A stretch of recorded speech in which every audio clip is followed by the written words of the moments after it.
The mahogany-paneled dining hall of the Cross estate was never meant to hold this much tension. Morning light slanted through the tall, leaded glass windows, catching on the intricate carvings of the long table that stretched nearly the length of the room. The scent of beeswax polish clung to the furniture, mingling with the faint, sharper tang of wolf musk from so many high-ranking alphas gathered in one space. The air felt almost heavy with it, pressing at Maya's skin. She stood near the wall, close enough to feel the brush of Damien's arm against hers, but far enough back to remain on the periphery of the council's circle. Every seat at the table was taken, 12 alphas from across the North American territories, their chosen advisors, and the North American Werewolf Council's own officials.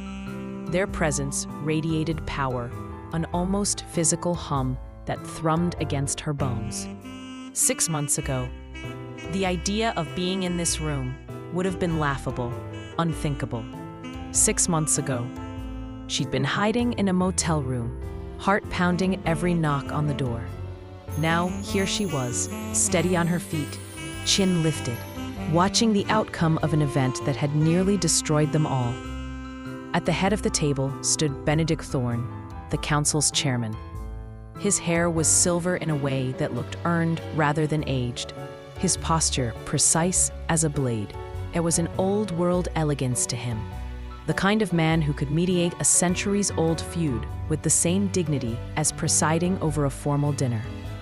He placed his hands on the table, the movement quiet but commanding. His voice carried easily, warm in timbre but sharp with authority. "Alastair Morrison," he began, "you stand before this council charged with multiple counts of kidnapping, assault, conspiracy to commit violence against pack members, and violation of territorial sovereignty." The name landed like a drop of ink in clear water, spreading, staining. Naya's gaze shifted to the man flanked by 2 council guards at the far end of the room. Alastair Morrison did not look like the predator who had burst into her life that night in Montana. Without his rogue pack, without the constant echo of his brother's shadow at his back, he seemed smaller. Not physically. He was still tall, broad-shouldered, built with the easy strength of a wolf in his prime. But there was a hollowing in him now. His pale eyes still carried that dangerous glint, like coals that could flare at any moment, but they were dulled by the weight of isolation. Thorne's voice cut through the charged stillness. "The evidence against you is overwhelming. Multiple witnesses, physical evidence, and your own confession to planning violence against innocent pack members. Under traditional law, these crimes would be punishable by death." Beside her, Damien's hand found hers. His fingers were warm. Grounding, the light squeeze not so much reassurance as a shared bracing for what was to come. She turned her head slightly, catching the faintest curve of his mouth, a smile that didn't reach his eyes, but told her he was exactly where he meant to be, beside her. Thorne's next words shifted the air. "However, Alpha Cross has requested clemency on your behalf, proposing an alternative punishment that serves both justice and the greater good of our communities." Maya felt Alastair's attention sharpen. His head lifted, eyes narrowing, and for a moment, confusion replaced defiance. "What?" The word was harsh, disbelieving. All eyes turned toward Damien. He stepped forward from the wall with the kind of contained presence that made space bend around him. He wore a dark suit tailored to his broad frame, the subtle gleam of a silver torque at his collar marking him as an alpha of significant standing. His gray eyes, so calm when they looked at her, were unflinching steel when they met Alastair's. "Alastair Morrison is dangerous," Damien said, voice steady but threaded with conviction. "But he is also the product of a system that failed him and his brother. Killing him would be justice, but it wouldn't prevent others from following the same path." His tone wasn't one of softness or pity. It was pragmatic, cool, but under it, Maya heard the current she knew so well, the refusal to take the easy road if it led nowhere. What are you suggesting? Alpha Rebecca Winters from the Pacific Northwest asked. Her sleek black hair gleamed under the overhead lights, and her voice carried the crisp efficiency of someone used to command. Damien didn't hesitate. Permanent banishment to the Alaskan Wilderness Preserve, complete severing of pack bonds and alpha abilities, mandatory psychological rehabilitation under council supervision. He lives, but as a lone wolf, without the power to hurt others. His rehabilitation becomes a case study to help us identify and prevent future rogue situations before they escalate. A low murmur rippled through the room, the kind that signaled thought rather than rejection. Maya's chest swelled, not because Damien had spared Alistair's life, but because he had looked beyond vengeance. Even now, with someone who had threatened everything he loved, Damien was thinking of the bigger picture. Alistair's expression shifted, confusion, a flash of rage, then something else. Something reluctant and almost respectful. "You're sparing me," he said. Damien's gaze didn't waver. "Finally, I'm giving you a chance to be something other than your brother's shadow. What you do with that chance is up to you." Chairman Thorne inclined his head slightly, a measured movement. "The council will deliberate on this proposal. In the meantime, Alistair Morrison will remain in our custody." As the guards in toward the door, Alistair paused beside Maya. She tensed, memories crowding in, but there was no threat in his posture now. Only exhaustion, and perhaps the faintest glimmer of something she couldn't name. His voice was low, almost rough. "Your daughter, she deserves better than the Morrison legacy. I hope she gets it." Then he was gone, swallowed by the corridor beyond the heavy oak doors. Maya stood still, her hand still held in Damien's. The words, unexpected, unasked for, settled somewhere deep inside her, along with a release she hadn't realized she'd been waiting for. A piece of the weight she'd been carrying for years lifted, just enough for her to breathe. And for the first time, in a very long time, she allowed herself to believe in the possibility of closure.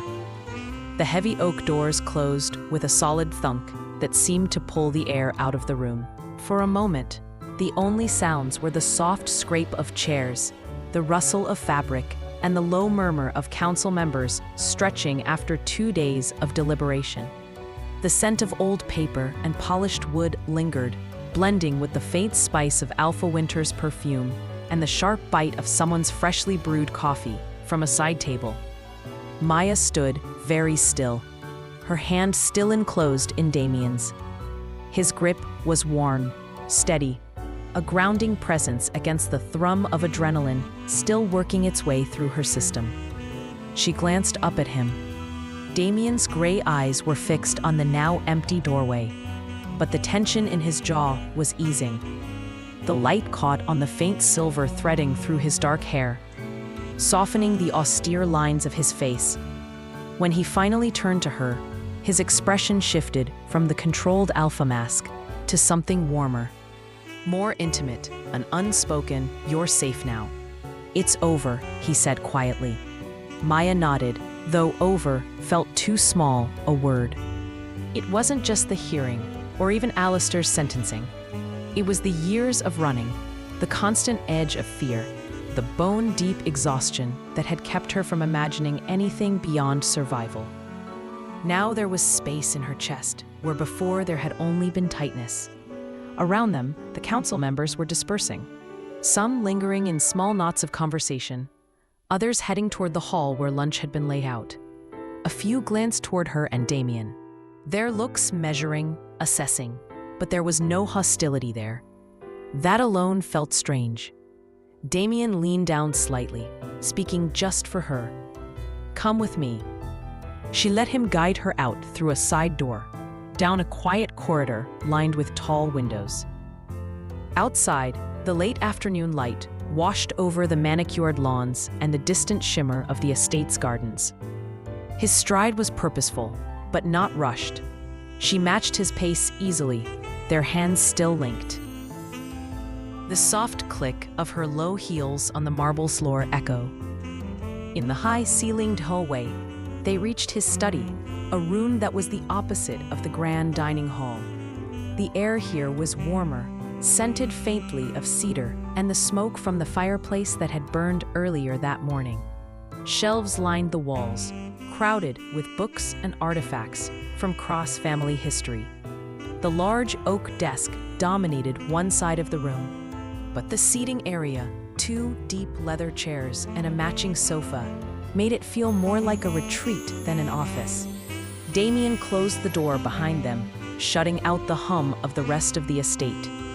For the first time in hours, the silence felt comfortable. Maya set her bag on the desk, sinking into one of the leather chairs. She let her eyes close for a second, absorbing the solid, almost protective feel of the space. Damien moved around the desk, loosening his tie with one hand as he studied her.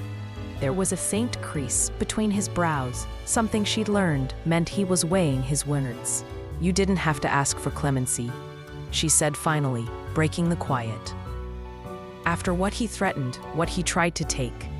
Damien stopped in front of her chair, his gaze steady. "I did it for you," he said simply. "And for Emma. That little girl shouldn't grow up knowing people died because of her existence, even if they deserved it." The truth of that hit her with quiet force. Her heart gave that fluttering ache it always did when he revealed another layer of the man beneath the alpha exterior. There was something else in his expression now, an intensity that wasn't about the counsel or the case. It was personal, vulnerable even. The kind of look he only wore when he was about to do something that mattered deeply to him. "There's something else," he said. Maya tilted her head, instantly alert. Damien Cross could command a boardroom without blinking, negotiate a multi-million-dollar contract without breaking a sweat. But right now, he looked almost nervous. "What is it?" she asked. Instead of answering, he dropped to one knee beside her chair. Her breath caught. He reached into the inner pocket of his jacket and pulled out a small velvet box, the kind that seemed to carry the weight of generations. His hands were steady, but his voice when he spoke was rough with emotion. "Maya Christine Reeves," he began, eyes locking with hers. "I know we've been through hell together. I know this started as a business arrangement and became something neither of us expected. But what I'm about to ask has nothing to do with convenience or politics or what anyone else thinks we should do." She couldn't breathe. The firelight caught on the silver flecks in his eyes, making them burn brighter. "I'm asking because I love you, because you've made me a better man and a better father. Because when I imagine my future, every version of it has you a part, Emma in it." He opened the box. Inside was a ring, simple yet stunning, a brilliant cut diamond, surrounded by smaller stones that caught the light like stars. Elegant without being fragile, strong, like the woman he was offering it to. "Will you marry me?" His voice softened, almost a whisper now. "Not because you need protection or security, but because you want to build a life with me." Maya stared at the ring, but it wasn't the diamond that made her chest tighten. It was the way he'd asked. No alpha commands, no assumptions, just a man on one knee asking the woman he loved to choose him. Her voice shook. "Yes," she whispered. Then, stronger, "Yes, absolutely yes." The smile that broke across his face was brighter than the diamond. He slipped the ring onto her finger. It fit perfectly, of course, and she realized with a sudden, certain clarity that it had been made for her. "How long have you been planning this?" she asked, her voice half teasing, half awed. "Since the night you came back from the motel," he admitted, pulling her gently into his lap. "I realized I'd been thinking about this all wrong. I was so focused on protecting you that I forgot the most important part, asking what you wanted, making sure you had a real choice." Maya kissed him, pouring into it every ounce of fear, loneliness, and desperate hope she'd carried for years. When they finally broke apart, both were breathing hard, "I choose you," she murmured against his lips. "I choose us. I choose this family we've built." He smiled, his forehead resting against hers. "Then we start building the rest of it, together." Outside, the light shifted toward late afternoon, painting the edges of the study's windows in gold. Inside, the air was warm, steady, and threaded through with the quiet certainty of two people who had finally, against all odds, found home. 2 months passed in a haze of preparations, and yet, on the day itself, Maya felt as though she had barely breathed. Between the moment Damien slipped the ring on her finger, and now, standing in her room at the Cross estate, looking at her reflection. The dress was unlike anything she'd ever worn. Not white, too stark for a werewolf mating ceremony, but a deep forest green that made her eyes look like they'd stolen color from the leaves outside. Silver embroidery swept over the bodice in intricate patterns, each stitch catching the light, as if the dress itself breathed. The sleeves skimmed her arms like whispers, and the skirt flowed in graceful folds to brush the polished wooden floor. Her hair was pinned half up, curls spilling over her shoulders, threaded with silver vine-shaped combs. Mrs. Patterson, who had insisted on flying in early to supervise properly, stood behind her, hands on Maya's shoulders, eyes suspiciously shiny. "I'd seen a lot of beautiful brides," Mrs. Patterson said softly. "But you, oh child, you're something else." Maya's throat tightened. "Thank you," she whispered, pressing her hand over Mrs. Patterson's. Downstairs, the garden was coming alive. Torches flickered in wrought iron stands, their flames dancing against the backdrop of late October leaves, all gold and rust and deep crimson. The air was cool enough to carry the sharp scent of pine from the bordering woods, but not so cold that the guests shivered in their seats. A low hum of conversation drifted upward through the open windows.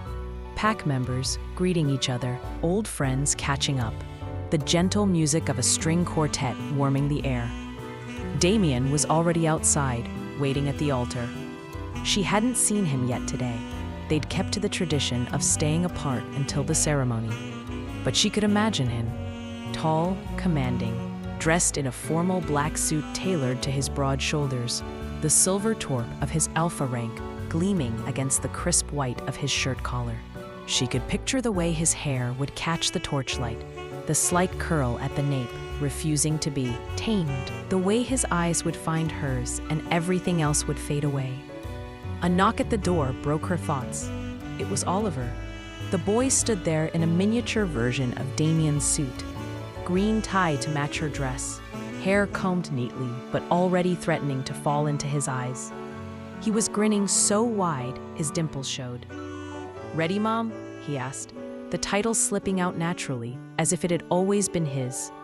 Her heart gave a little ache of joy. "Almost handsome. Are you nervous?" "Nope. I get to carry the rings. That's important." He puffed up a little, the seriousness of his role shining in his eyes. Emma peeked around his legs, dressed in a pale gold dress that swished around her knees when she moved. A crown of small white flowers sat slightly askew on her curls, and in her hands was a small basket filled with rose petals. She looked very serious about the whole affair. "I'm the flower girl," Emma announced. "I have to do it right." "You will, sweetheart," Maya said, kneeling so she was level with them. She kissed Oliver's cheek, smoothed a curl away from Emma's forehead, and then straightened, feeling steadier than she'd expected. The music began, not the stiff notes of traditional bridal marches, but a song Oliver had chosen, its lyrics soft and warm, about families being made of love rather than blood. It wound through the garden like a thread, drawing every eye toward the aisle. Emma went first, scattering petals with exaggerated care, occasionally stopping to wave at someone she recognized. Oliver followed, holding the ring pillow with a dignity that made more than one guest smile. Then it was Maya's turn. She stepped into the garden, the cool evening air brushing her cheeks, the scent of roses, wood smoke, and damp earth wrapped around her. Guests rose to their feet, a ripple of color as dresses and suits shifted in the torchlight. She barely noticed them. Her eyes were locked on the man at the altar. Damien's gaze found hers instantly. Everything about him was still and focused, as though the entire evening existed for this moment alone. His lips curved into a small, private smile, one that seemed meant only for her. The torchlight carved his features into something achingly beautiful. The strong jaw, the slight shadow of stubble, the steady silver of his eyes. When she reached him, he took her hands, his touch warm and grounding. "You look beautiful," he said softly. "You look pretty good yourself," she replied, her voice catching only slightly. The officiant, an elder who had known Damien's family for generations, began the ritual. Words were spoken in both English and the old tongue, phrases carrying weight beyond translation. Silver cords were wound loosely around their joined hands, symbolizing the merging of lives, not binding, but connecting. When the moment came to merge her wolf spirit with the cross pack, Maya closed her eyes and felt it. Not submission, but an equal joining. It was like stepping into a current of shared strength, the hum of many lives brushing against her own. She opened her eyes to find Damien watching her, pride and something even deeper in his expression. As the family blessing portion began, Oliver stepped forward. The guests quieted, sensing something about his stance. Chin up, hands steady, green eyes serious. "Maya," he said, voice clear despite his age, "you're already my mom in my heart, but I want to make it official. Will you adopt me for real? So Emma can be my real sister and we can all have the same last name?" The air seemed to hold still. Maya dropped to her knees so she was eye level with him, her vision blurred with sudden tears. "I would be honored to adopt you," she whispered. "I love you so much." Oliver's answering smile was like sunlight breaking through cloud. "I love you too, Mom." Gasps and sniffles rippled through the crowd. Damien's hand rested on her shoulder, solid and warm. He bent to draw both of them into an embrace, wrapping Oliver and Maya in his arms. In that moment, the bond between them wasn't just spoken, it was lived, witnessed, unbreakable. The ceremony had ended, but the air in the Cross Estate garden still shimmered with its afterglow. Torches lined the stone paths, their flames swaying gently in the cool October breeze, sending shadows to dance across the ivy-covered walls.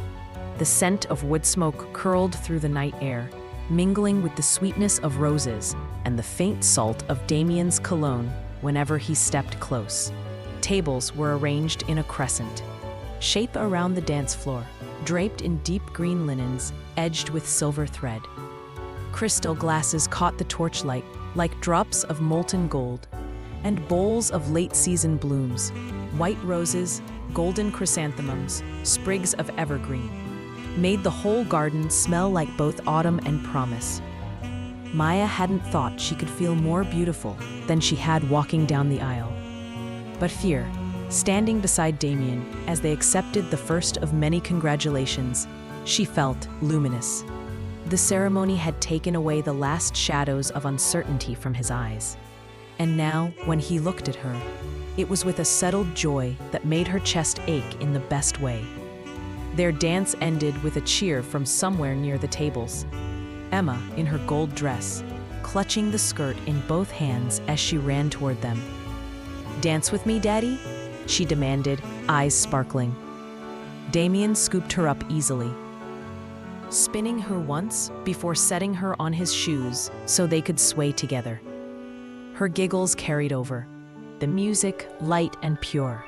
Maya stepped back to watch, her new husband, her daughter, moving in slow circles under the torchlight. She noticed how Damien bent slightly, letting Emma rest her cheek against his chest, his large hand steadying her at the waist. His suit was already wrinkled from the day, his hair a little mussed, but he had never looked more perfect to her. Later, after dinner, a feast that left the tables groaning under platters of roasted meats, warm breads, and autumn vegetables, Oliver stood on a chair, tapping his glass with a fork. A chatter fell quiet. His cheeks were a little pink. Whether from the cool air or the attention, Maya couldn't tell. He held a folded paper, but didn't glance at it once. "Families are made of people who choose to love each other," he began, his voice carrying clearly in the night air. "And I'm lucky because I got to choose mine. I got a sister who's the best at making up games, who listens when I talk, even about boring stuff. I think we're the best family in the world." Maya pressed her fingers to her lips, blinking back the sudden blur in her vision. Damien had gone utterly still beside her, his eyes fixed on their son with a mix of pride and something softer, something like awe. Hours later, the music had grown slower again, the guests drifting into clusters of quiet conversation. The torches had burned lower, their light gentler now, casting the garden in a kind of dreamlike haze. Maya and Damien slipped away, crossing the lawn to the gazebo that overlooked the far edge of the estate. The wood was warm under her hands from hours of captured heat, the carved railings worn smooth by years of touch. From here, the garden looked like a painting, lanterns glowing softly, the last of the guests wandering the stone paths, laughter like a distant bell. Damien leaned against the railing, his jacket undone, tie loosened. He reached for her, drawing her into the circle of his arms. "Mrs. Cross," he said, testing the name on his tongue. "I like the sound of that," she admitted, tucking her head under his chin. "Though I'm keeping Reeves for work." "Maya Cross Reeves, it has a nice rhythm." "Whatever makes you happy," he murmured, pressing a kiss to her hair. "That's all I want." They stood like that for a while, breathing in the cool night air, the faint scent of wood smoke and pine, the low hum of crickets in the grass. After a long pause, she pulled back slightly, her fingers playing absently with the lapel of his jacket. "There's something I need to tell you," she said, her tone almost shy. His brows lifted, though the corners of his mouth twitched in mild amusement. "Should I be worried?" She didn't answer with words, not at first. Instead, she reached into her small evening bag and pulled out a folded sheet of paper. The edges were worn already, from how many times she'd read it today. Damien took it, scanning the letterhead, the St. Mary's seal, and then reading again, slower this time. When he looked up, there was no mistaking the blend of emotions in his face: astonishment, joy, and just the faintest trace of awestruck fear. "You're pregnant," he said softly, as if saying it too loudly might break the moment. "About 8 weeks," she confirmed, her smile tremulous. "Due early summer." For a heartbeat, he only looked at her, as though trying to fix the reality of it in place. Then he cupped her face in both hands, his thumbs brushing away the tears she hadn't realized were falling. "Our baby," he said. Not a question, an anchor. She nodded, a laugh breaking through her tears. "Our baby." He kissed her then, slowly, reverently, as if this was not just a celebration, but a prayer. And when they broke apart, the stars seemed sharper overhead, the air cooler on her skin, the future brighter in a way that made her chest ache. The first light of dawn crept into the master bedroom in thin, pale ribbons, slipping through sheer curtains Damien had refused to replace, despite Maya's teasing about their barely there modesty. The room was quiet, except for the faint ticking of the old wall clock and the slow, steady sound of Damien's breathing beside her. Maya lay still, her head on the cool linen pillowcase, watching the ceiling change color. As the light grew stronger, her body ached in the most satisfying way, a reminder of hours spent in Damien's arms, their wedding night slow and unhurried.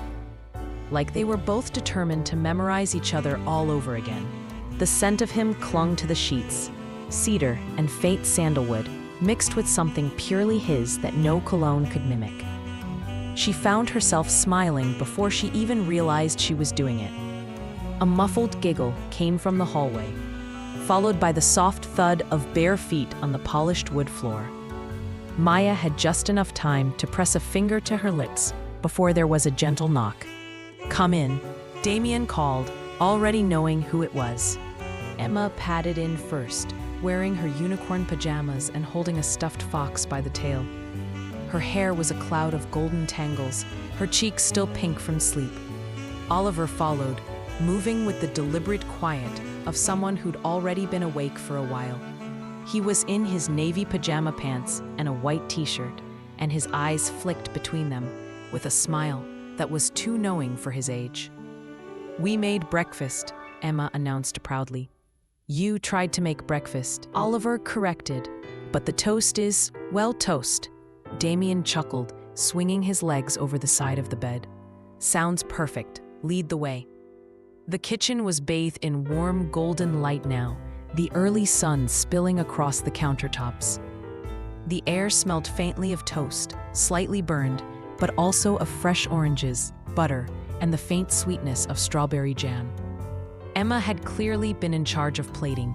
2 slices of toast sat on each plate, one with too much jam, the other with none at all. Oliver had poured dewy, managing to get more into the glasses than on the counter. Gabriel sat in his high chair, wearing a bib with King of the Table printed on it, banging a plastic spoon like it was a royal scepter. Maya slipped easily into the rhythm, refilling juice, adding butter where needed, cutting Gabriel's toast into bite-sized pieces. Damien moved beside her, their shoulders brushing occasionally as they passed in the narrow space. "This is the best breakfast I've ever seen," he told Emma solemnly. She beamed. "It's because I made it for our family." The words made Maya pause, her hand stilling on the butter knife. Something about the way Emma said it, completely certain, completely unguarded, made her throat tighten. After breakfast, while the children dashed off to the living room to build a blanket fort, Maya and Damien lingered in the kitchen. The sunlight caught in the steam rising from his coffee, and for a moment, she just stood there, memorizing the sight of him, shirt sleeves rolled up. Like I was living in borrowed time. And now? She leaned her head against his shoulder. Now it feels like home. By evening, the Cross estate had settled into that familiar twilight rhythm, when the sun dips low enough to paint the windows in molten gold, and the air inside turns warm and a little sleepy. The smell of roasting chicken drifted from the kitchen, mingling with the faint scent of wood smoke from the fireplace. Oliver sat cross-legged on the living room rug, painstakingly adding the final pieces to a model spaceship. Emma perched nearby with her coloring book, humming a tune only she seemed to know. Gabriel, in footed pajamas decorated with tiny wolves, lay on his stomach, kicking his legs as he tried to stack wooden blocks into something vaguely tower-shaped. Maya watched from the couch, her fingers curled around a mug of chamomile tea. Damien caught her eye from the doorway, the silent exchange between them saying, "Now," she nodded. Her heartbeat picked up, not from fear, but from the weight of the moment. "Oliver, come sit for a minute," Damien said, stepping fully into the room. His tone was easy, but there was a quiet seriousness beneath it. Oliver looked up immediately, sensing the shift. He set his model carefully on the low table before joining them. Emma bounced over, still clutching her crayon, and climbed onto the couch beside Maya, her small body radiating warmth. Damien didn't sit right away. He lingered for a moment, looking at each of them as if memorizing the picture. Then he joined Maya, his knee brushing hers. "We wanted to talk to you about something important," Maya began, her voice gentle. "Something good, really good." Emma tilted her head. "Are we getting a puppy?" Maya smiled. "Not exactly." Oliver's brow furrowed slightly, though his eyes stayed curious. "Is it about the wedding or the trip?"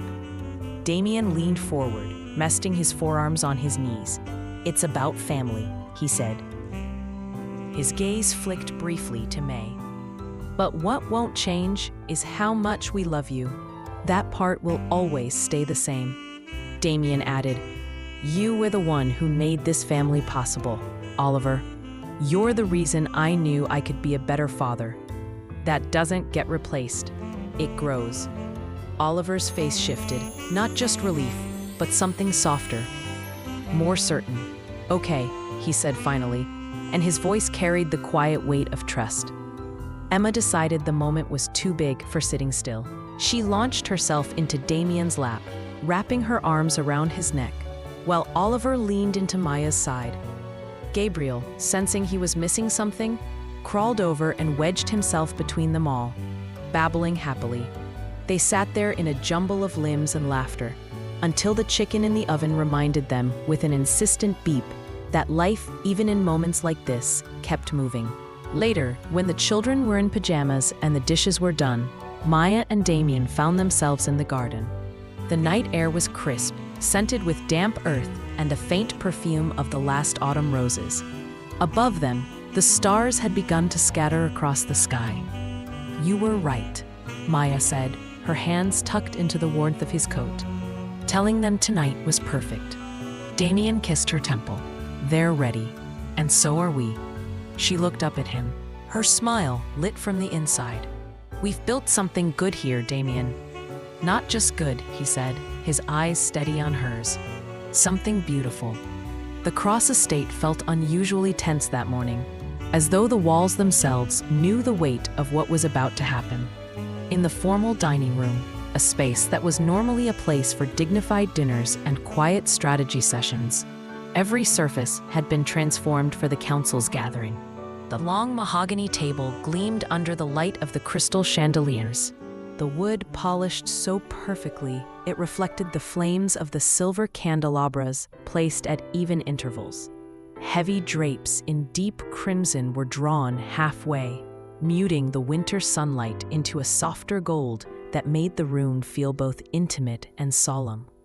Maya stood just inside the doorway, dressed in a simple but elegant black sheath dress, her hair pinned into a loose chignon at the nape of her neck. Damien had suggested she keep her attire understated, not because she needed to hide, but because subtlety spoke volumes in political spaces like this. Her dress was paired with a single piece of jewelry, the silver torque bracelet Damien had given her after the Morrison incident, its twisted band catching the light whenever she moved her hand. She clasped that hand now, thumb brushing over the cool metal, grounding herself. Across the room, 12 alphas from different North American territories were taking their seats. The air carried the faint tang of expensive cologne, leather portfolios, and the sharp herbal scent of the tea a steward had just placed on the sideboard. A low murmur of conversation rippled through the assembly, the tone polite, but with an undercurrent of anticipation. This wasn't a social call.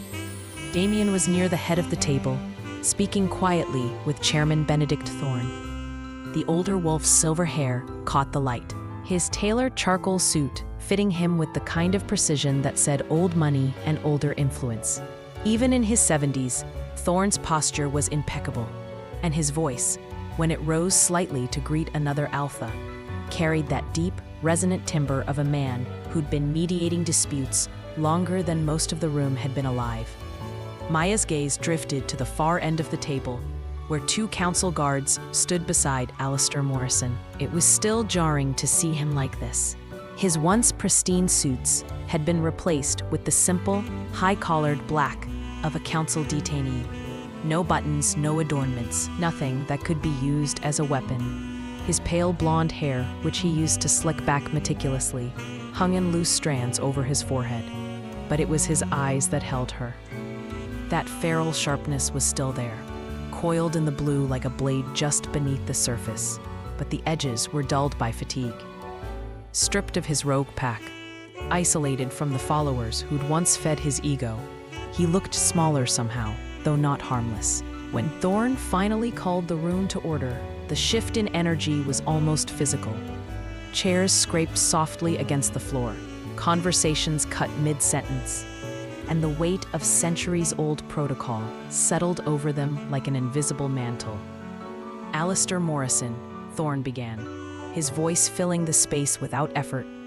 "You stand before this council charged with multiple counts of kidnapping, assault, conspiracy to commit violence against pack members, and violation of territorial sovereignty." The words fell into the room like stones into still water, measured, deliberate, impossible to ignore. Maya felt Damien's hand find hers beneath the edge of the table. His fingers were warm, steady, and the subtle pressure was enough to remind her she wasn't here just as a witness. She was part of this, even if she wasn't the one speaking.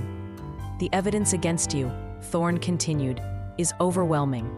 Multiple witnesses, physical evidence, and your own confession to planning violence against innocent pack members. Under traditional law, these crimes would be punishable by death." Maya felt Alistair's gaze flick toward her at that, quick as a knife, but sharp enough to register. She held it without flinching, and then Thorne said the words that shifted the entire tone of the room. "However, Alpha Cross has requested clemency on your behalf, proposing an alternative punishment that serves both justice and the greater good of our communities." The silence was immediate and taut. Even the faint hum of the heating system seemed to fade. Alistair's head snapped up, confusion flashing through his expression. "What?"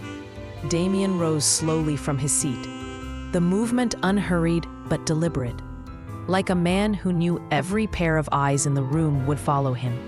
His suit was a deep midnight blue that picked up the steel gray of his eyes.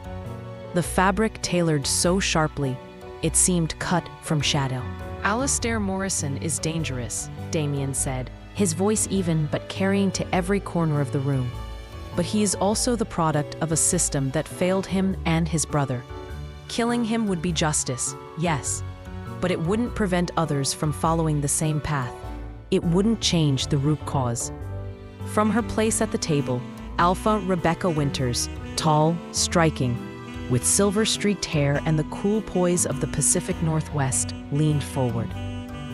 "And what exactly are you suggesting, Cross?" "Permanent banishment to the Alaskan Wilderness Preserve," Damien replied. "Complete severing of all pack bonds and alpha abilities. Mandatory psychological rehabilitation under council supervision. He lives, but as a lone wolf with no power to harm others. And his rehabilitation becomes a case study, something we can use to identify and stop potential rogues before they escalate." A murmur rippled through the gathered alphas. Not outrage, but something more measured. Consideration. Maya's chest swelled with a quiet, fierce pride. Even here, even now, Damien was thinking beyond revenge. Alistair's face went through a slow transformation. Confusion giving way to anger, then grudging something. Not gratitude, but maybe recognition. "You're sparing me," he said, his tone half accusation, half bewilderment. "I'm giving you a chance to be something other than your brother's shadow," Damien answered, the words measured, but not cruel. "What you do with that chance is up to you." Thorne's gaze swept the room before he nodded. "The council will deliberate on this proposal. In the meantime, Alistair Morrison will remain in custody." The guards stepped forward, but before they could lead him out, Alistair paused near Maya. She tensed automatically, but there was no threat in his posture, only exhaustion, and perhaps the faintest flicker of something like regret. "Your daughter," he said quietly. "She deserves better than the Morrison legacy. I hope she gets it." The words landed harder than she expected. By the time she found her voice, he was gone. And for the first time since that night in Montana, she felt the strange, light ache of closure. For a moment, Maya simply stood in the dim corridor outside, breathing in the quieter air. The tension of the meeting still clung to her skin, a fine static that refused to settle. Damien was beside her, speaking in low tones with Chairman Thorne about the logistics of the council's deliberation. His voice was steady, his expression composed, but Maya knew him well enough now to see the small signs, the set of his jaw, the measured control of his breathing, that told her the morning had cost him. When Thorne finally clasped Damien's hand in parting and disappeared down the hall, Damien turned to her. His eyes, storm-gray and direct, softened when they met hers. "Let's go home," he said simply. The ride back to the estate was quiet but not uncomfortable. The winter sky was overcast. The bare branches of the old oaks along the drive clawing upward against the pale light. Frost rimmed the edges of the stone wall that bordered the property, and the gravel under the tires made a muted crunch, a sound Maya found strangely grounding. When they reached the house, Damien didn't head for the main rooms. Instead, he led her down the hall to his study, a space that always felt like an extension of him. Dark oak shelves lined the walls, heavy with books and leather-bound ledgers. A scent of cedar wood from the crackling fire in the hearth mingled with faint traces of his cologne. The wide desk, usually ordered with military precision, had a few loose papers scattered across its surface, evidence of the long nights leading up to today. Damien closed the door behind them, shutting out the bustle of the household. For a moment, he didn't speak. He moved to the liquor cabinet, poured 2 fingers of whiskey into a glass, and stared into the amber liquid as though collecting his thoughts. Maya crossed to him, her heels silent against the thick Persian rug. "You did the right thing," she said softly. His mouth curved, but it wasn't quite a smile. "Sometimes the right aim feels incomplete." She tilted her head. "You mean because you didn't finish him?" "No." Damien finally looked at her, and the intensity in his gaze pinned her in place. "Because I can't control what he does with the chance I gave him. He could waste it, spit on it, come out worse than before." And then he trailed off, fingers tightening slightly around the glass. "Then I'll have to live with the fact that I let a wolf like that breathe when I had the power to stop him forever." Maya reached out, covering his hand with hers. The glass was cool between them, but the heat of his skin bled through. "That's the risk with any second chance," she said. "You can't control what someone does with it. You can only decide what kind of man you want to be." For the first time since they'd left the council, his shoulders eased. Not much, but enough that she felt it.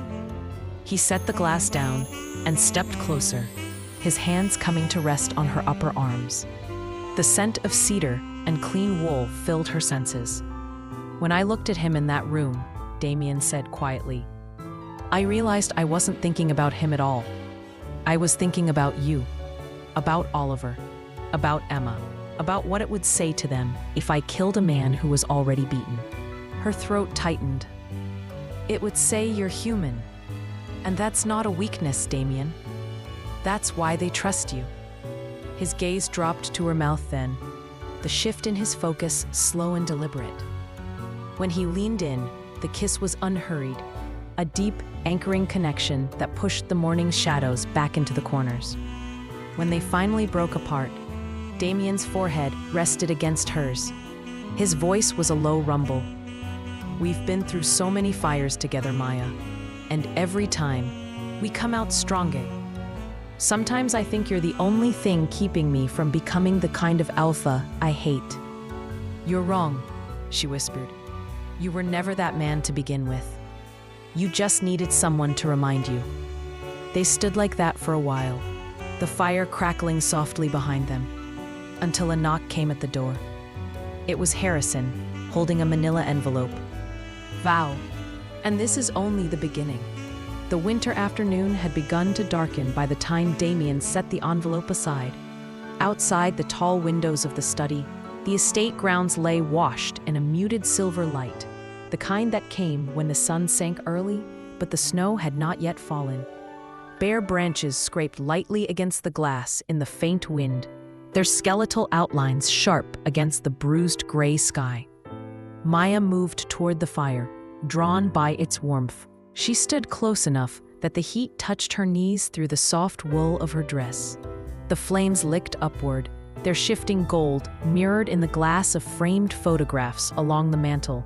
Oliver at his last birthday party, Emma with cake on her cheeks, the 3 of them together in the garden during the summer's first bloom. Little pieces of their life, captured and frozen, but still somehow warm to look at. Damien came to stand beside her, his presence as tangible as the fire's heat.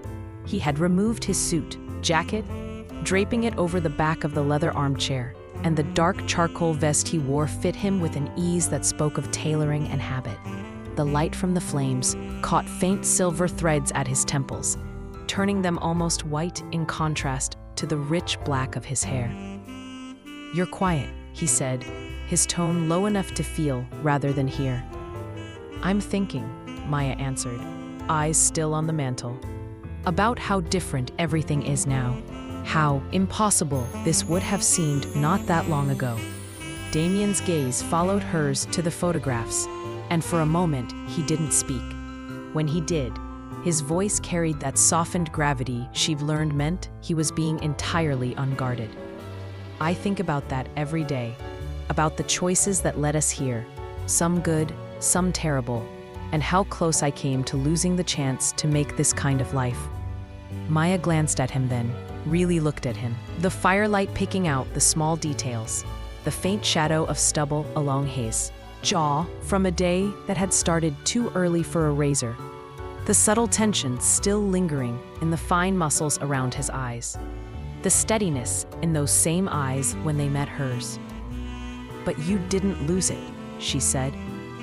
His mouth curved faintly, not quite a smile, more like an acknowledgement of the truth. "No, I didn't." For a moment, they simply stood there in that cocoon of heat and quiet. The outside world held at bay. The study's familiar scents, the cedar from the fire, the faint tang of aged leather, the whisper of his cologne, wrapped around her like a memory. Damien shifted, angling toward her. "I was going to wait," he began, his voice a shade rougher now. "But after today, after seeing you in that room, knowing everything you've been through, and still watching you hold your head high." He let out a short breath and shook his head slightly. "I don't want to wait anymore." Her heart gave a startled, uneven kick, as if it recognized the moment before her mind did. "Wait for what?" she asked, though some part of her already knew. He didn't answer in words at first. Instead, he crossed the space between them fully, one step, then another, until he stood close enough that she could feel the faint warmth radiating from him, could see the rise and fall of his chest. He reached into the inner pocket of his vest, and when his hand emerged, it held a small square of velvet the color of midnight. Maya's breath caught. Damien went down on one knee, the movement unhurried but certain, like a man who had thought through every possible risk and decided none of them mattered. The fire's glow brushed across the sharp planes of his face, softened by the emotion in his eyes. "Maya Christine Reeves," he said, his voice low but carrying in the quiet room. "We've walked through hell together. We've been allies, we've been partners, and somewhere along the way, without meaning to, we became this." He gestured faintly between them. "You and me, us, a family. And I need you to know, this isn't about convenience, or protection, or anything that could be mistaken for obligation. I'm asking you because I love you, because every good thing in my life now has you at its center." He flipped the box open. Inside, nestled in cream satin, the ring caught the firelight and shattered it into 1,000 small stars. The diamond was cut to brilliance, surrounded by a halo of smaller stones that seemed to hum with their own quiet fire. The metal band a strong, clean design without frills, beautiful, but built to last. Like him, like her. Maya's hand came to her mouth, partly to hide the way it trembled, partly because the force of the moment was pressing against her chest so hard she thought it might break her open. Damien's eyes didn't leave hers. "Will you marry me? Not because you need to, not because of pack politics, but because you want to wake up beside me every day, fight beside me when it's hard, and laugh with me when it's easy. Because you want to build the rest of your life with me." The fire popped, a small, sharp sound in the stillness. Maya lowered her hand, a slow smile spreading across her face, even as tears blurred her vision. Yes, she said, the word breaking free on a breath. Then again, stronger. Yes, absolutely yes. Relief and joy swept over his features in a single, breathtaking wave. He took her hand and slid the ring onto her finger, and it fit as though it had been made for her, which, she suspected, it had. His fingers lingered against hers a moment longer before he rose, catching her in his arms with a quiet laugh that was equal parts disbelief and pure happiness. Her own laugh broke loose against his shoulder, and for a long moment they stayed wrapped around each other, the world narrowing to the warmth of the fire, the quiet thud of his heartbeat under her ear, the faint brush of his breath against her hair. When they finally drew back, he brushed a thumb across her cheek, catching a tear she hadn't realized had escaped. "How long have you been planning this?" she asked, her voice still unsteady with emotion. "Since the night you came back from that motel," he admitted. "I realized I've been so focused on protecting you that I hadn't actually asked you what you wanted. This," his gaze flicked briefly to the ring, then back to her. "This was me making sure you had a choice. Not just safety, not just stability, a choice." She kissed him then, not the careful kind, but the kind that carried every sleepless night, every brush with fear, every quiet moment of trust they had built between them. And when they finally broke apart, both were breathing hard, eyes locked, like the rest of the world had fallen away. "I choose you," she murmured against his lips. "Every time, in every way that matters." The moment after she said yes felt suspended, as though the house itself had taken a slow breath and was holding it for them. The fire crackled softly, the shadows shifting across the walls like quiet witnesses to something sacred. Damien's hand was still warm where it wrapped over hers, his thumb brushing absent circles into her skin, as if memorizing the shape of this promise. Maya stood close enough to smell him, the faint mix of cedar wood and something clean and understated that always clung to him, woven now with the sharper scent of burning logs. The ring felt new and almost foreign against her finger, a perfect weight that seemed to say, "You are claimed, you are chosen, and you are not alone anymore." Her chest was tight, but not in the painful way it used to be when fear lived there. This was something else entirely. Fullness, hope. Damien searched her face like he was committing every change in expression to memory. "You're sure?" he asked. And though his voice was steady, there was a flicker in his gray eyes, something raw and tentative.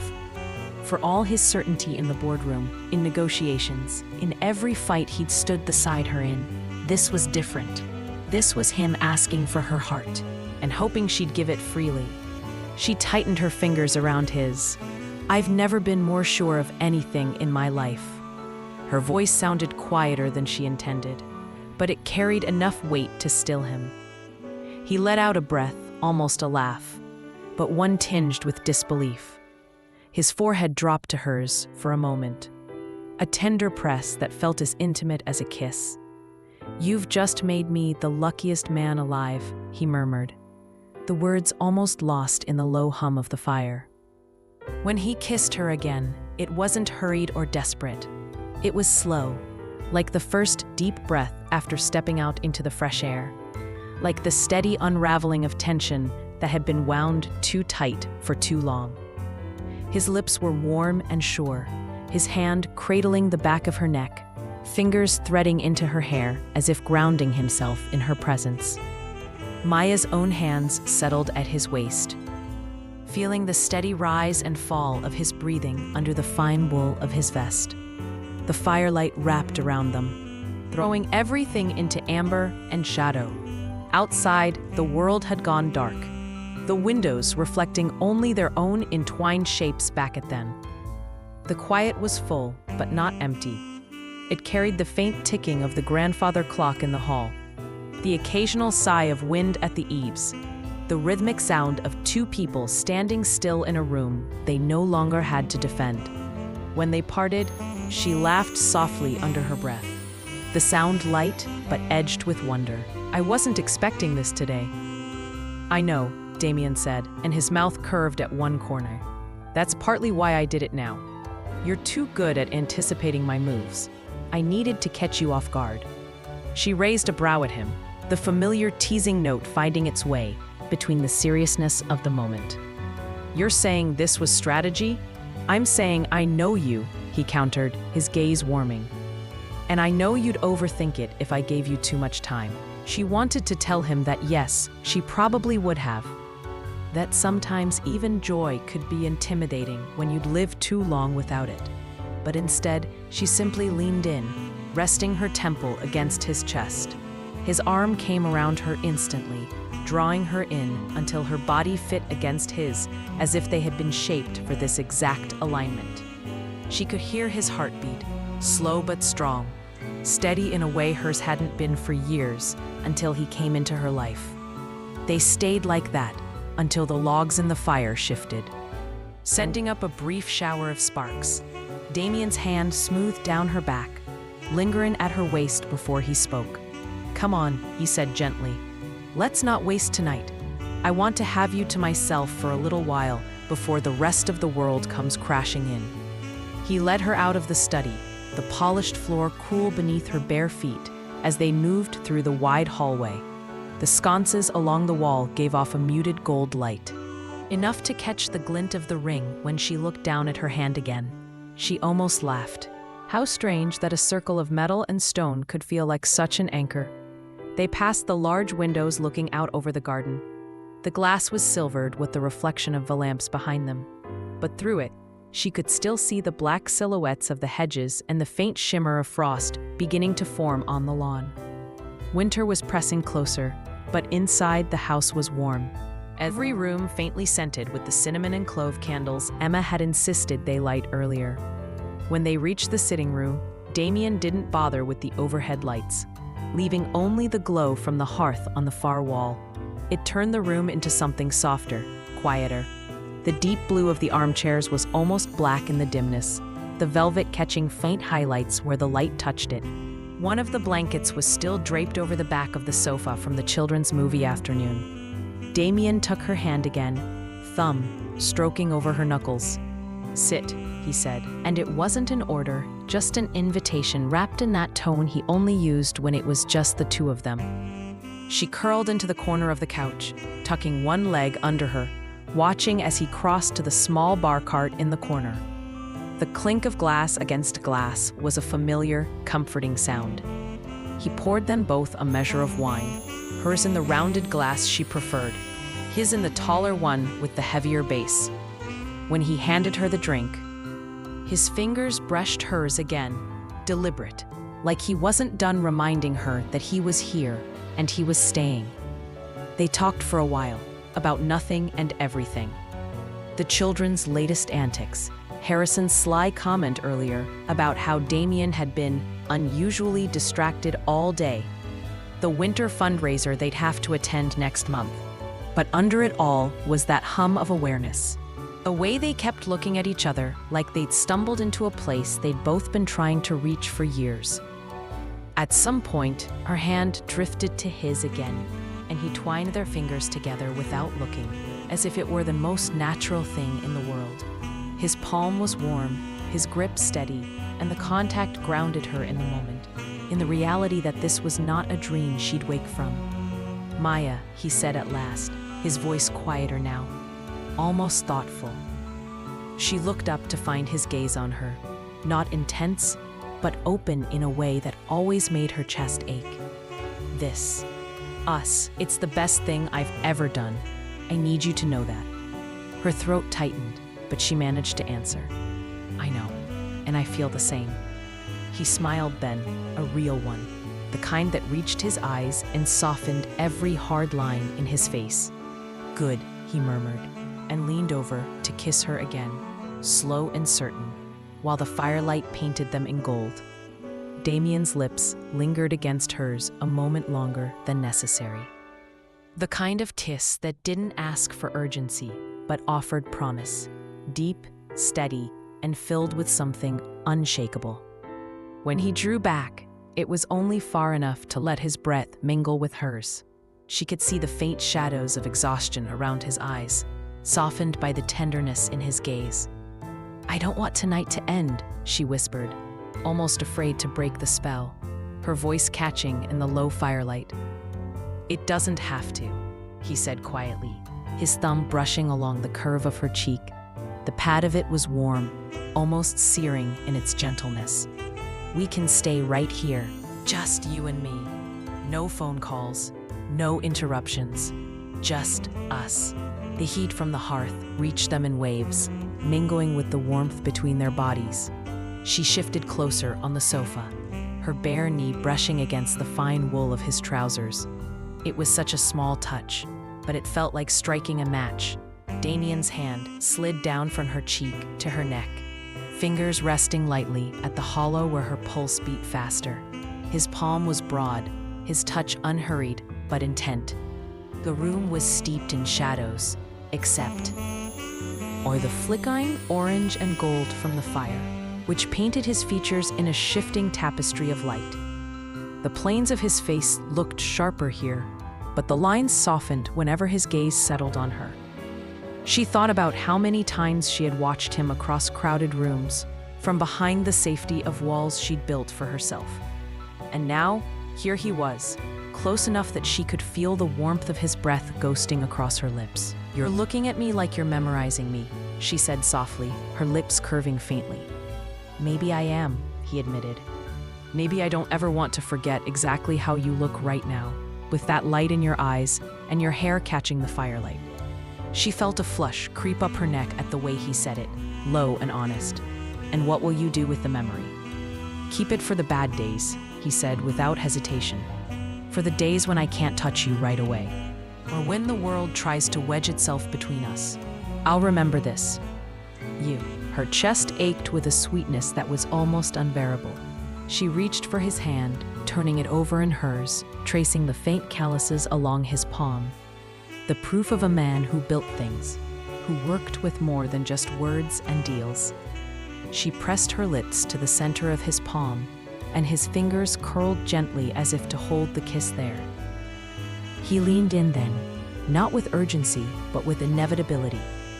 His mouth found hers again, and this time, the kiss deepened. It was slow but thorough, a tasting, a learning. His other hand slipped to her waist, drawing her closer until she could feel the firm line of his body against her. The faint rasp of his jaw brushed her skin as he angled to kiss her more fully, and she found herself breathing him in. The warmth of his skin, the faint trace of cologne, the deeper note that was uniquely his. When they finally pulled apart, the fire had burned lower, embers glowing a deep, rich red. She could hear the faint pop and sigh of the wood settling. Damien's was still stroking slow arcs against her hip, as if reluctant to stop touching her for even a second. "You know," he murmured, "if someone had told me a year ago that I'd be sitting here like this with you." He stopped, shook his head. "No, I wouldn't have believed then. Not because I didn't think you were worth it, but because I didn't think I'd ever deserve it." Her heart twisted.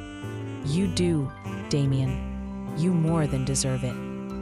The way he looked at her then, steady, unguarded, made her feel as though every scar she carried had been worth it if it led her here. He reached up to tuck a loose strand of hair behind her ear, the tips of his fingers trailing down the side of her neck in a way that made her shiver. "Stay here tonight," he said. It wasn't a command, not even a request, more like a hope spoken aloud. No need to go upstairs, no need to leave this room. Just stay with me. Let me keep you close. She nodded, unable to find words. Because yes, there was nowhere in world she wanted to be more than here, wrapped in warmth, surrounded by the scent of him and the steady weight of his presence. He pulled the blanket from the back of the sofa and draped it around both of them, tucking her in against his chest. They shifted until she was nestled between his arm and the cushions, her head on his shoulder. His heartbeat was slow and even beneath her ear, and his fingers threaded through hers under the blanket. For a while, neither of them spoke, The only sounds were the fire, the soft hum of the heating system in the walls, and the faint rustle of fabric when one of them shifted. It was the kind of silence that didn't need to be filled, rich and full, like the pause between notes in a song. She thought about all the nights she'd spent alone, curled up in unfamiliar beds in unfamiliar towns, listening for footsteps in the hall, afraid of the dark. And now she was here, in his arms, with nothing but safety in the air. Her hand rested lightly over his chest. "This feels like home," she murmured, barely loud enough to hear. Damien kissed the top of her head. "It is," he said simply. "As long as you're here, it always will be." The blanket had slipped slightly from her shoulder, and Damien's hand moved to adjust it, his fingers grazing the bare skin at her collarbone. It was a light touch, almost absent-minded, yet it sent a pulse of warmth all the way down her spine. His gaze followed the movement, lingering for a moment longer than it needed to, and when his eyes met hers again, they were darker, something unspoken flickering in their depths. Maya shifted, her knee brushing his thigh, the wool of his trousers rough against the silk of her dress. That simple contact made the air between them thicken. He didn't move away. Instead, his free hand came up to cradle the side of her neck, thumb drawing an unhurried circle just under her ear. She felt the weight of his attention, the way he was looking at her, as if every inch of her was worth knowing, worth remembering. "You're too beautiful to be real," he murmured, his voice low, roughened by something she could feel in her own chest. She smiled faintly, though her pulse betrayed her. "I'm very real, and right now, I'm yours." The words seemed to undo something in him. He leaned in, his lips finding hers in a kiss that was deeper this time. No testing, no hesitation. It was all heat and intention. His hand sliding from her neck into her hair, fingers threading through the strands as he drew her closer. She could feel the faint tremor in his breath when she opened to him, the slow press of his body, as if he was memorizing how they fit together. The firelight threw gold across the planes of his face, catching on the faint stubble along his jaw. She tilted her head, letting her lips trace the roughness there before returning to his mouth. Every kiss seemed to shift something between them, peeling away the layers they'd both worn for so long. Maya. Her name in his voice sounded like a prayer. His forehead rested against hers for a moment, their breaths mingling, before his lips brushed hers again, softer now, reverent. Her fingers curled into the fabric of his shirt, feeling the solid warmth of his chest beneath. He smelled faintly of cedar and the smoky sweetness of the fire, and something else that was just him, something she'd carry with her anywhere. "Tell me what you're thinking," she whispered, her voice quiet but steady. "That I want this," he said without hesitation. "Not just tonight, every night. I want to wake up and see you like this, hair loose, eyes soft, close enough that I can reach out and touch you without thinking." His hand slid down her arm until their fingers intertwined again beneath the blanket. "I've spent years convincing myself I had everything I needed.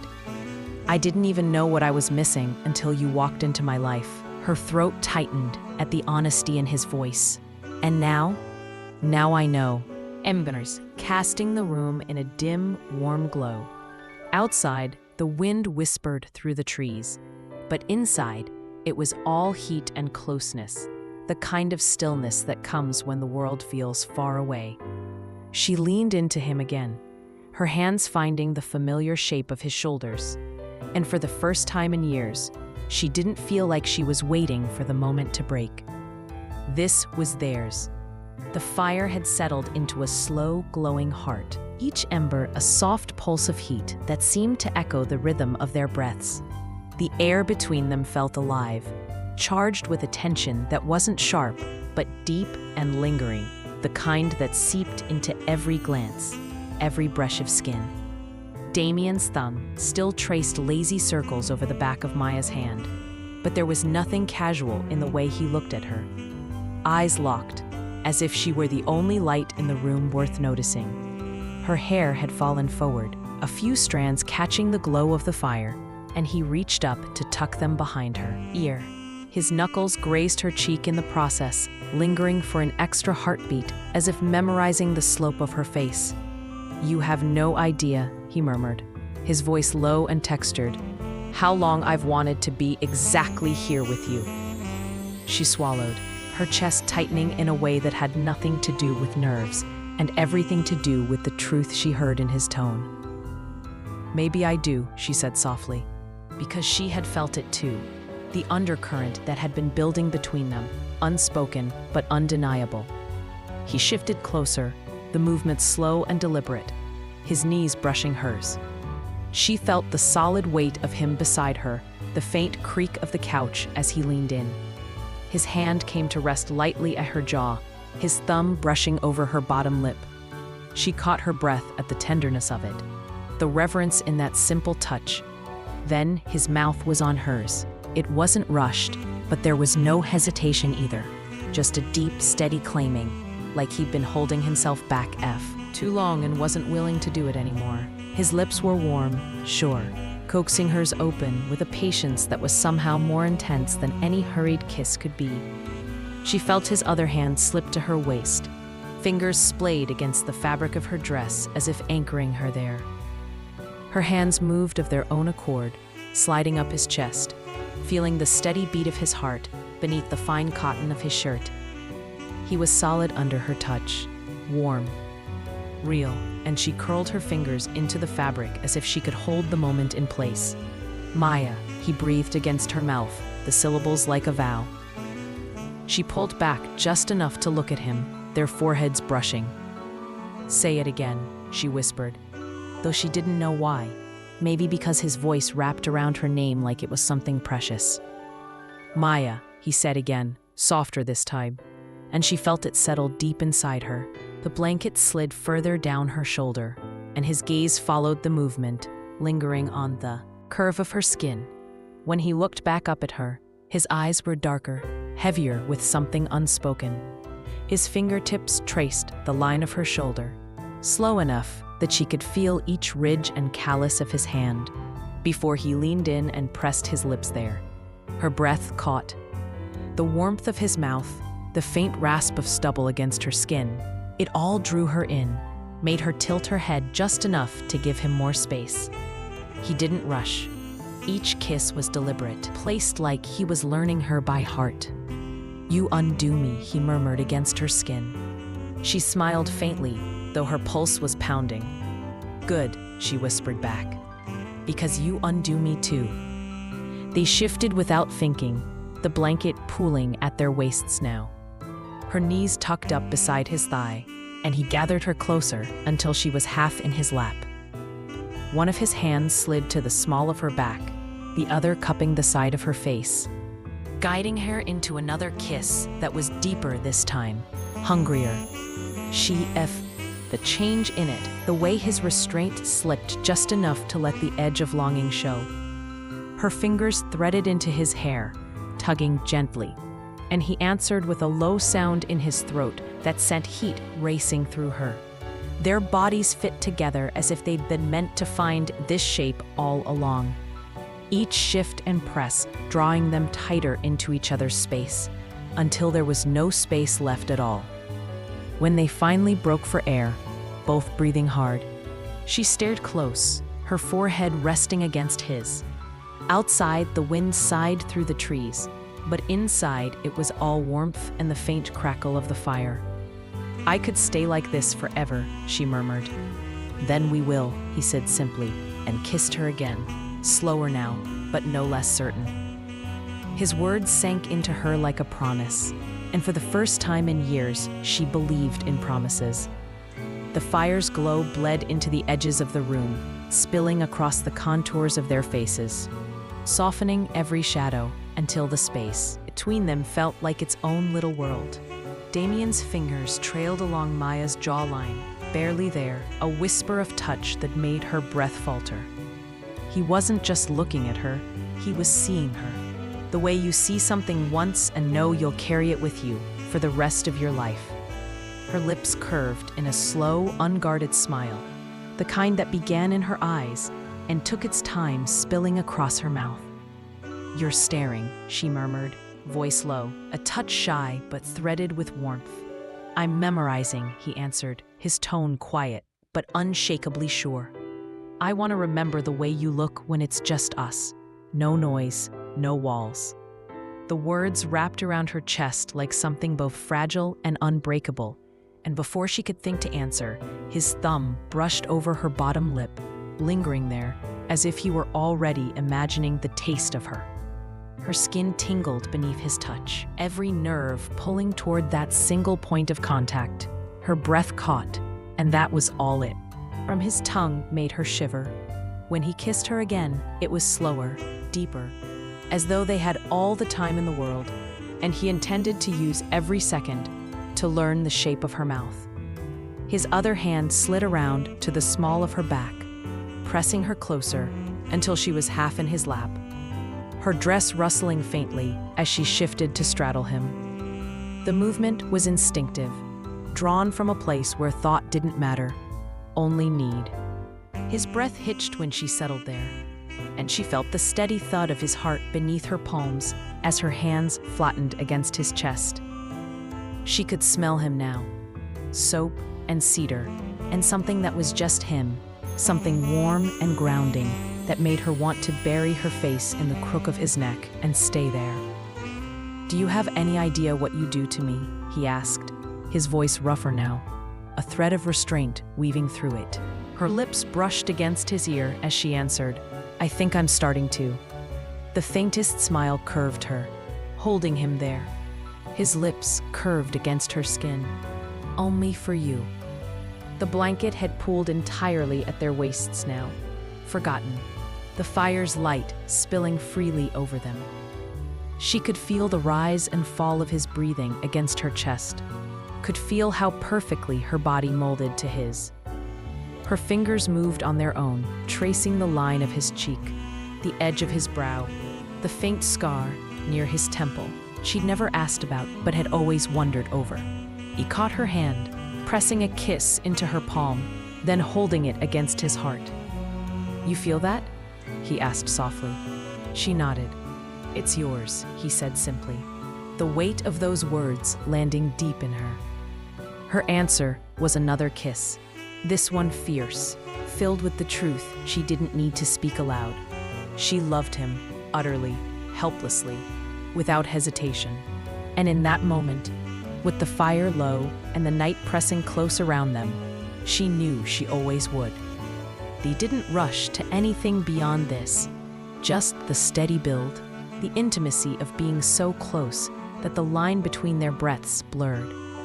Every touch was deliberate, every look another thread weaving them together. And when they finally settled back, her head against his shoulder, their legs tangled beneath the blanket they'd pulled up again, the quiet between them was more intimate than any words could be. He kissed her hair once, then again, softer, like sealing something unspoken. "Stay," he murmured. "Always," she said, and she meant it. The night seemed to breathe with them, the steady hum of the fire's warmth, the soft rustle of fabric as they shifted closer, the almost imperceptible beat of his heart beneath her cheek. Every detail wrapped itself into a cocoon around them, as if the rest of the world had quietly slipped away and left them suspended in this moment. Maya's fingers played idly with the collar of Damien's shirt, the pads of her fingertips grazing the faint stubble along his throat when she tilted her head up to look at him. The shadows painted by the firelight made him look different, softer somehow, but also more dangerous in that way only vulnerability could make a person. His eyes held her like they always did, unwavering, searching, but tonight there was something deeper, something that felt almost like awe.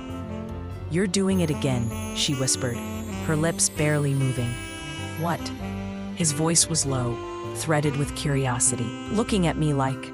She hesitated, feeling the heat rise in her cheeks. "Like I'm the most important thing you've ever seen." His mouth quirked, not into a smirk, but something gentler, almost reverent. "That's because you are." Her breath caught, not from surprise, but from the weight of truth in his tone. No one had ever said it to her quite like that. Not as flattery, not as an empty promise, but as a statement of fact. She wanted to tuck it away somewhere deep, somewhere it would never fade. The firelight caught the faint sheen in his eyes before he leaned in, brushing his lips over hers like he was testing the air, as if each kiss had to be earned anew. She met him halfway, her hands sliding up to frame his face, her thumbs brushing the curve of his jaw. The kiss deepened slowly, like the tide drawing in, each pull a little stronger, a little surer, until the space between them didn't exist at all. Her senses were a blur of him, the clean warmth of his skin, the faint scent of cedar, threaded through something darker and utterly his, the steady weight of his hands anchoring her in place. When his fingers slid into her hair, tilting her head just so, she felt the same rush she always did, like falling, only safe. He broke the kiss only when they both needed air, but he didn't go far. His forehead rested against hers, his breath uneven, his thumb brushing lazy circles at her waist. "You undo me, Maya," he murmured, and there was no mistaking the truth in it. She smiled, faintly, the corners of her lips still tingling. Good, that earned her a low laugh, one that vibrated through his chest beneath her palms. "Dangerous woman," he said, but the words were tender, like he couldn't imagine wanting her to be any other way. Outside, the wind moved through the bare branches, whispering against the windows. The world beyond these walls was dark and cold, but here, between them, there was only warmth. She shifted slightly, a hem of her dress brushing against his leg, the fabric soft and cool against his heat. His eyes followed the movement, then lifted back to hers with a look that made her pulse skip. "Come here," he said softly, though she was already as close as she could be. Still, she moved, curling into his lap until her knees rested on either side of his hips. The new position brought them eye to eye, their breaths mingling, and the quiet around them became charged with something almost tangible. His hands spanned her waist, not pulling, but holding, as if he needed the reassurance that she was real. Her own fingers found the buttons of his shirt, not to undo them, but to trace them, feeling the steady beat of his heart beneath. "I like feeling this," she admitted. "Like proof." "Proof of what?" "That you're here. That I'm not dreaming this." His voice was almost a whisper when he replied, "I've dreamed it enough for both of us. But this." His hand slid up her back in a slow, steady sweep. "This is better than anything I imagined." She laughed softly, but the sound caught when he leaned in to kiss her again, deeper this time, his hand curling into her hair. The kiss was worn and unhurried, but there was an intensity to it, an unspoken promise that wrapped around her like the fire's glow. Every time his lips moved against hers, she felt the truth of what they were building, something that wasn't perfect, but was entirely theirs. When they finally eased back, she stayed in his arms, her head tucked beneath his chin, listening to the slow rhythm of his breathing. He traced idle patterns at her hip with one hand, the other resting low on her back, keeping her close without even thinking about it. The fire crackled again, sending a faint warmth up her arm, and she realized she never wanted to leave this exact moment. The night, the fire, his arms.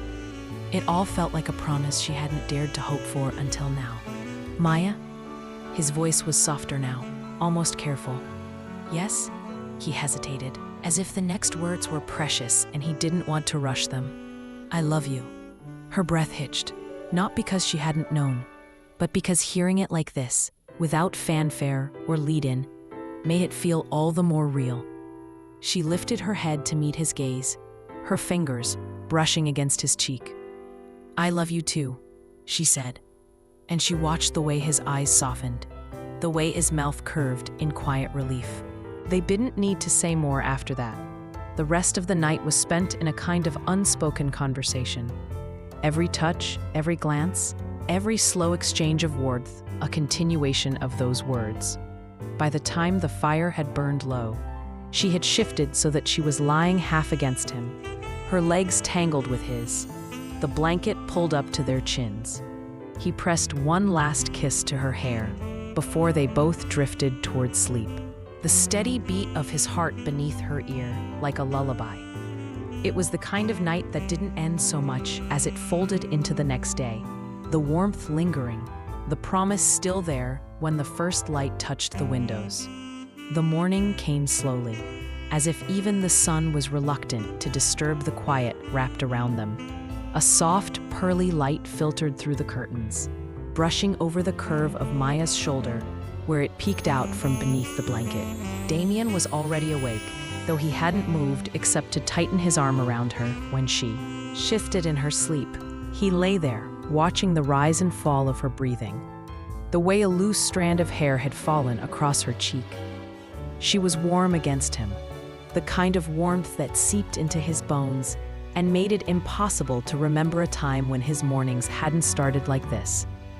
The scent of her, faint vanilla threaded with something softer, entirely her own, lingered on the fabric of his shirt, the one she'd stolen sometime in the night. He could feel the press of her thigh against his, the subtle weight of her leg draped over his, and for a long moment he simply let himself be still. When her eyes opened, hazy and slow with sleep, he caught the exact instant she registered where she was.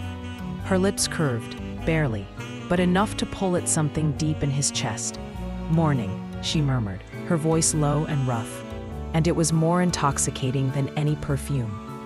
"Morning," he replied, brushing his thumb along the curve of her jaw. The skin there was warm from sleep. He felt her lean into the touch without thinking. She stretched slightly, and the blanket slipped down, revealing the edge of the shirt's collarbone-skimming neckline.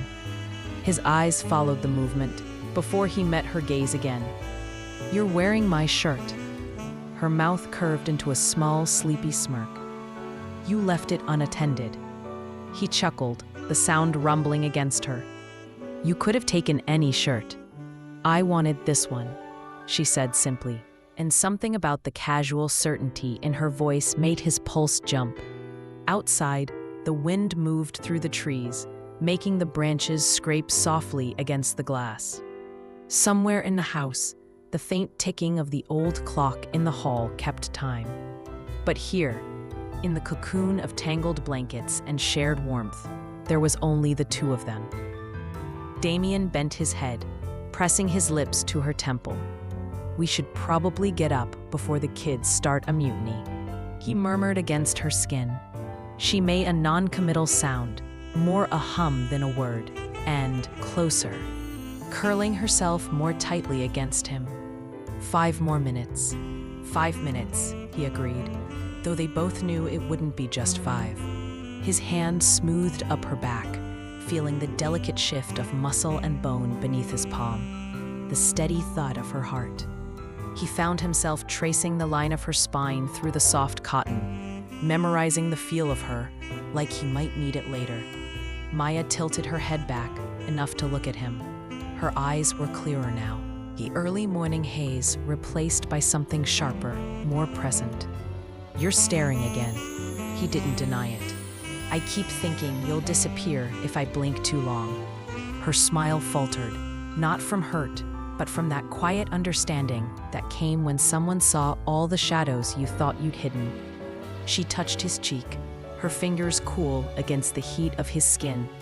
"I'm not going anywhere, Damien." The words settled between them like an anchor. He kissed her then, slow and unhurried. The kind of kiss that wasn't about urgency, but about reminding each other of the ground they'd built.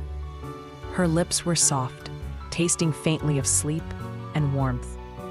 And when she sighed against him, he deepened the kiss just enough to feel the pull in his chest. When they finally broke apart, she rested her forehead against his, breathing him in. "Okay," she said reluctantly. "Now we can get up." But even as she slid out of the bed, pulling the blanket around her shoulders, Damien stayed where he was for a moment, watching her. The way the morning light caught in her hair. The faint imprint of the pillow on her cheek. The fact that she moved around the room like she belonged there. Not as a guest, not as someone just passing through, but as someone who had made this space her own. And for him, that was everything. The hallway was still dim when they stepped out of the bedroom, the air carrying that early morning hush that felt like a held breath before the house woke fully. Maya's bare feet made almost no sound against the wood floor, the blanket she'd wrapped around herself trailing slightly behind her. Damien walked just behind her, not quite touching, but close enough that his presence brushed against her like a familiar warmth. Downstairs, the kitchen waited, flooded with that pale golden light that came just before the sun fully rose. The countertops gleamed faintly, their polished surface reflecting the light in fractured glimmers. The scent of coffee from the machine they'd set the night before had begun to fill the air, curling through the space with a promise of comfort. Maya's fingers tightened on the edge of the blanket as she stepped inside, and Damien caught the subtle shift in her shoulders. This was her favorite time of day, when the house was theirs alone, the noise and demands of life still distant. She moved toward the counter, tugging open the cupboard for mugs, the blanket slipping just enough for him to see the smooth curve of her shoulder. His gaze lingered, memorizing the line of her collarbone, the way the morning light brushed along her skin like a lover's hand. "Do you want coffee or tea?" she asked without looking at him, her voice still soft from sleep. "Coffee," he said, but didn't move to get it. Instead, he leaned against the counter, watching her with the quiet patience of a man who found joy in simply existing in the same space. She poured, the steam rising between them in little wisps. When she handed him the mug, their fingers touched. Just a brief brush, but enough to make her glance up, startled by the spark that hadn't dulled in all their months together. His mouth curved at the corners, just slightly, and he took the mug without breaking her gaze. For a moment, they stood like that, the air around them thicker than it had been a second before. She took a sip from her own cup to break the pull, but he stepped closer, his hand finding the small of her back under the blanket. "You're warm," he murmured, more observation than compliment, though there was a softness in his tone that wrapped around her as much as his touch did. "You're cold," she replied, even though his palm felt steady, strong. She tugged the edge of the blanket around his side, without thinking, closing the space between them. The kitchen, for all its brightening light, felt smaller now, quieter. She could hear the faint ticking of the wall clock, a hum of the refrigerator, the sound of their breathing.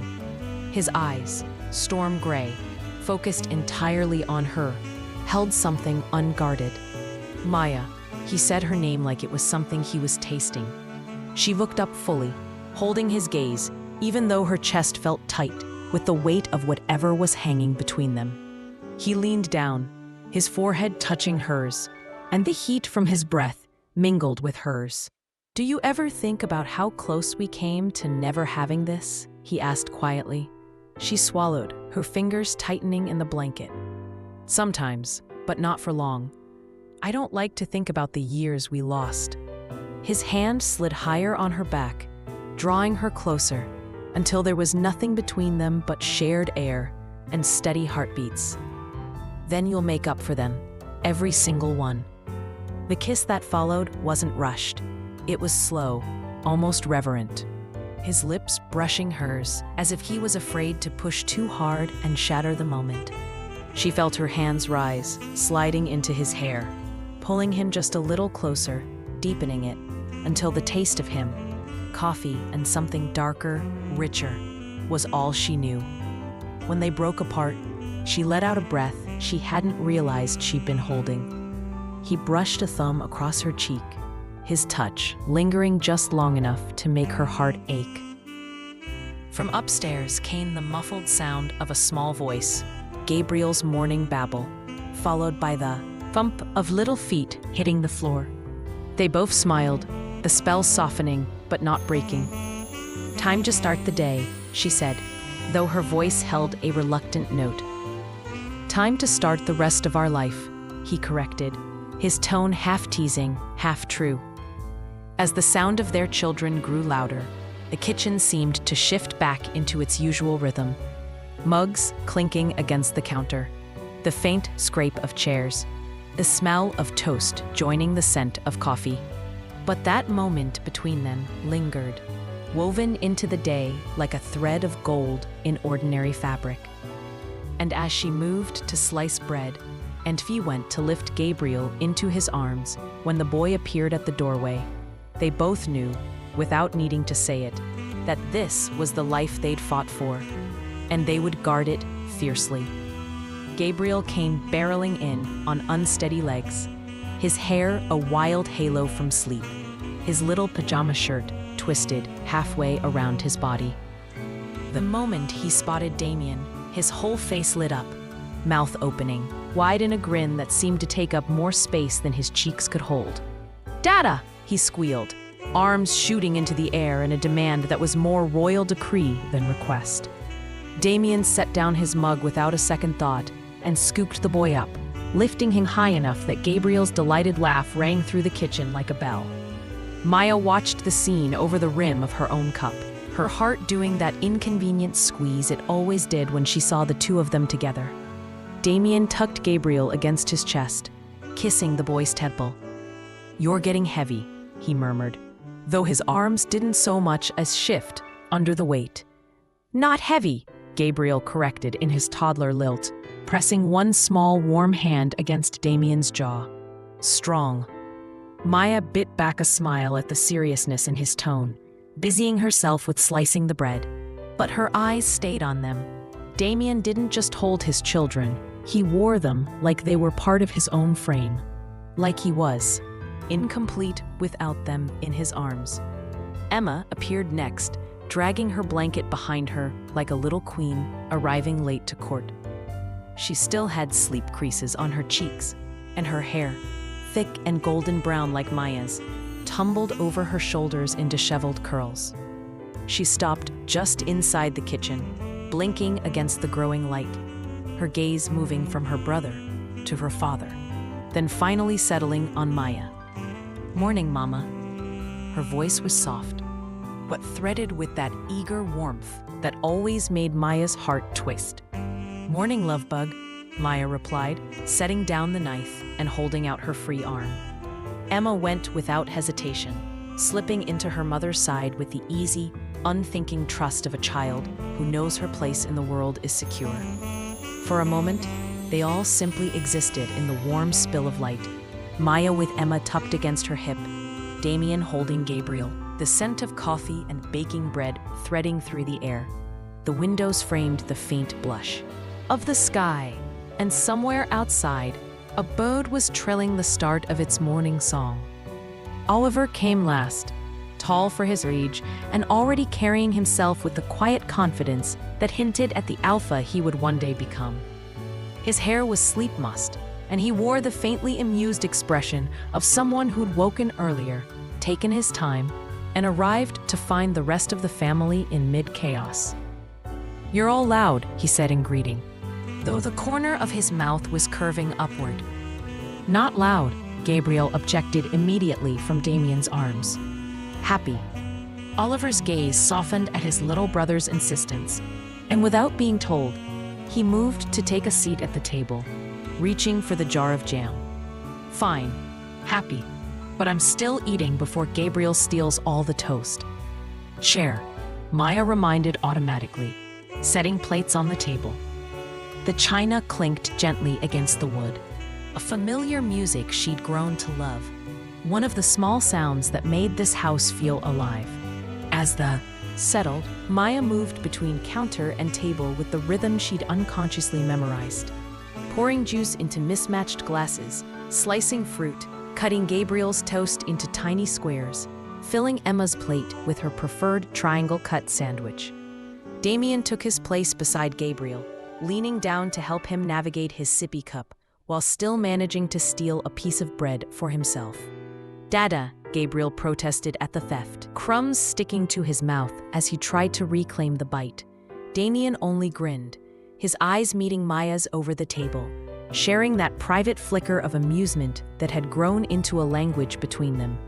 It was in moments like this, quiet, messy, full of overlapping voices, that Maya felt the depth of what they built press against her chest. The house smelled of toasted bread and strawberry jam, the sound of clinking utensils layered over the murmur of conversation. Sunlight had spilled fully into the kitchen now, casting golden patches across the table, catching in Emma's hair, making Oliver's eyes a warmer brown. "After breakfast," Damien said, his voice carrying easily over the din, "we've got a little surprise." Emma immediately perked up. "What kind of surprise?" "You'll see," he said, the slight edge of the smirk tugging at his lips.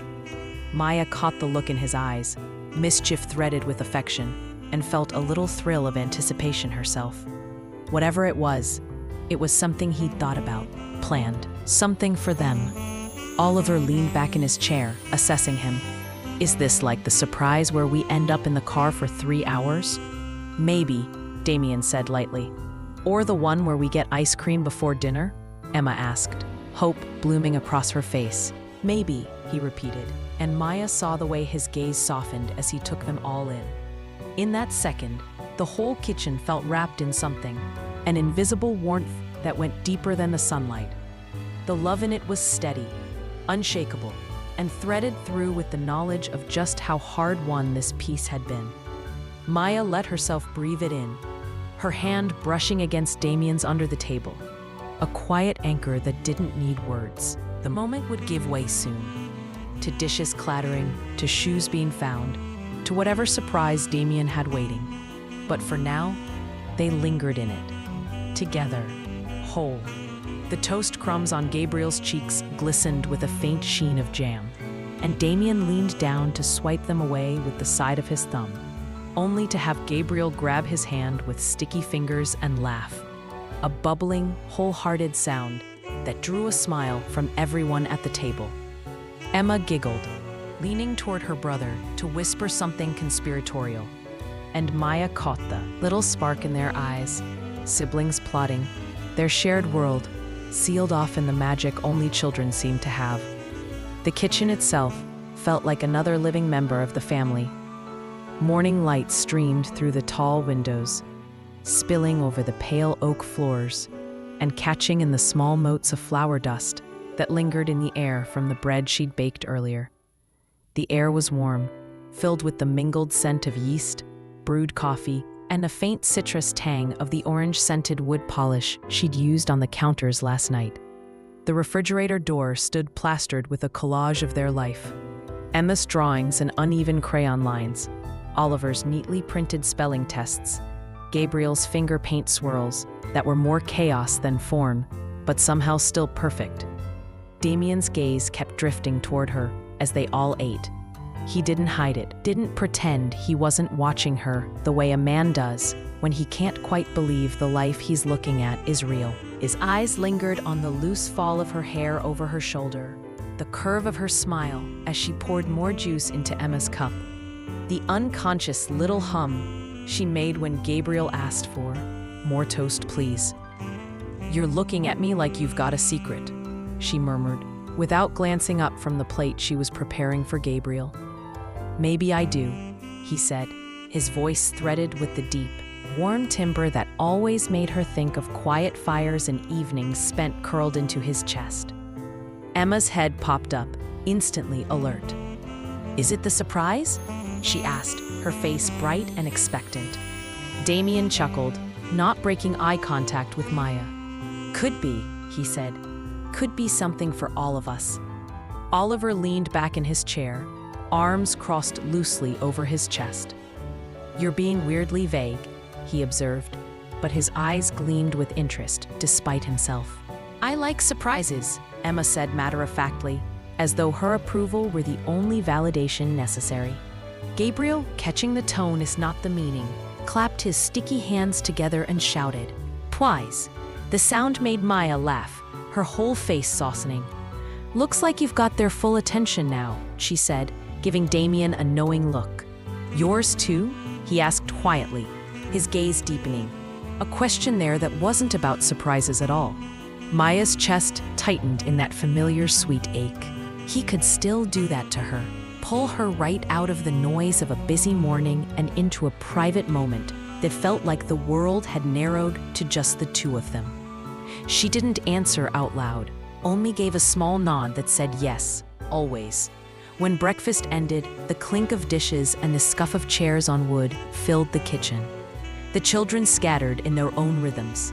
Emma bounding up the stairs to find shoes. Oliver disappearing to the back hallway with the easy stride of a boy who thought 3 steps ahead. Gabriel toddling after the family dog with single-minded devotion. Maya lingered a moment at the sink, rinsing plates, her hands in worn, soapy water, watching through the window as Damien stepped outside to where the car sat in the driveway. The sky had opened into a clear, endless blue, the early sun touching the edges of the garden with gold. His figure moved with that familiar blend of purpose and ease. Broad shoulders squared, head slightly inclined, like he was already half in conversation with the day ahead. She could see the faint glint of the silver ring on his hand as he leaned against the car door, waiting. Even at a distance, she felt the pull toward him, the way her chest recognized his shape before her mind caught up. When she stepped outside, the air was cool enough to kiss her skin, carrying the smell of damp earth and the faint sweetness of blooming jasmine from the garden wall. Damien turned at the sound of the door, and the look on his face was one she'd come to recognize, a slow, deep warmth that had nothing to do with the sun. "You ready for this?" he asked, his tone low, intimate. "Not until you tell me what this is," she replied, narrowing her eyes just enough to make him grin. "Trust me," he said, reaching for her hand. His palm was warm, his grip steady, his thumb tracing an absent pattern against her skin, like he was memorizing the shape of her fingers all over again. "I already do," she said, and meant it in every way that counted. The children emerged one by one, each holding some mismatched necessity. Emma with a stuffed rabbit tucked under her arm, Oliver with a baseball cap pulled low over his brow, Gabriel with one shoe on and the other in his hand, grinning like he'd just invented footwear. Damien's gaze swept over all of them, and there it was, that unmistakable softness in his expression. The one that said, this was it for him. This was the center. This was home. "All right," he said, voice lifting with quiet authority that somehow still carried the warmth of a promise. "Let's go see your surprise." Maya slid into the passenger seat, the children clamoring into the back. And as the car eased down the drive, the house stood behind them in the morning light, windows reflecting the sun, gardens spilling green and gold, the place where their laughter had taken root. She knew they'd return to it, but in this moment, the road ahead felt wide with possibility. The drive began the way so many of their drives did, Damien's hand loosely curled around the wheel, his other resting on the console between them, fingers brushing hers now and again. Never in a hurry, always deliberate. The car smelled faintly of leather and the lavender-scented fabric softener Maya used on the kids' jackets. Outside, the sun climbed higher, spilling over the road in long, honey-colored ribbons that shifted through the trees. Emma hummed a song under her breath in the back seat, her voice light and unself-conscious, the kind of sound that felt like sunlight on bare skin. Oliver sat beside her, leaning high, head against the window, occasionally glancing over at his sister with a small smile that was part amusement, part affection. Gabriel had his tiny fists wrapped around his stuffed fox, watching the passing scenery with eyes that seemed to take in everything and understand far more than his age suggested. Maya kept stealing glances at Damien. The morning light found him easily, gilding the edges of his hair, brushing over the faint stubble along his jaw. She loved the way his profile softened when he was relaxed, how his mouth tilted slightly, as though he was listening to some private melody. Every so often, His gaze would flick to her, and even without words, she felt it. The unspoken exchange of warmth. The reminder that this was their shared life now, not a borrowed moment. "So," she said, her voice deliberately casual, "are you going to make me guess where we're going?" He didn't look away from the road, but the corner of his mouth deepened in that infuriatingly attractive half smile. "You could try," he murmured, his tone almost teasing, but threaded with something else. Anticipation, maybe. She shifted in her seat, crossing one leg over the other, her dress brushing softly against her skin. It was a soft blue cotton that clung lightly at the waist before flowing into an easy skirt, comfortable enough for a family outing. But she'd caught the way his eyes had lingered on her when she'd walked down the stairs earlier. She knew he liked the way the color picked up the blue in her eyes, though he'd never say it outright in front of the kids. "Fine," she said. "My guess is you're taking me somewhere that has coffee." "Technically," he said, voice warm with restrained laughter. "That's true of almost everywhere." "Okay then, somewhere we can be outside." Another small smile. "Closer." She narrowed her eyes at him, then reached over and brushed her fingers lightly along the inside of his forearm, feeling the faint schist of muscle under her touch. "You're impossible, you know that." His glance toward her was brief but potent, gray eyes catching hers, holding them for just a moment longer than necessary. "Only for you." That simple, unadorned answer settled deep in her chest, the way his sincerity always did. She turned her gaze to the window before her own expression gave too much away, watching the blur of trees, the occasional stretch of open field where the grass bent gently in the wind. They drove for another 20 minutes, conversation drifting easily from the kids' weekend plans to a passing comment about the changing season. Maya loved these talks, how they could move from the smallest details of daily life to the kind of quiet admissions that left her feeling both exposed and entirely safe. Damien had a way of listening that made every word seem like it mattered, even if it was only about the new herbs she wanted to plant in the kitchen garden. Eventually, the road narrowed and curved, leading them through a stand of tall pines. Sunlight filtered down through the branches in broken shards, the scent of resin and earth growing stronger.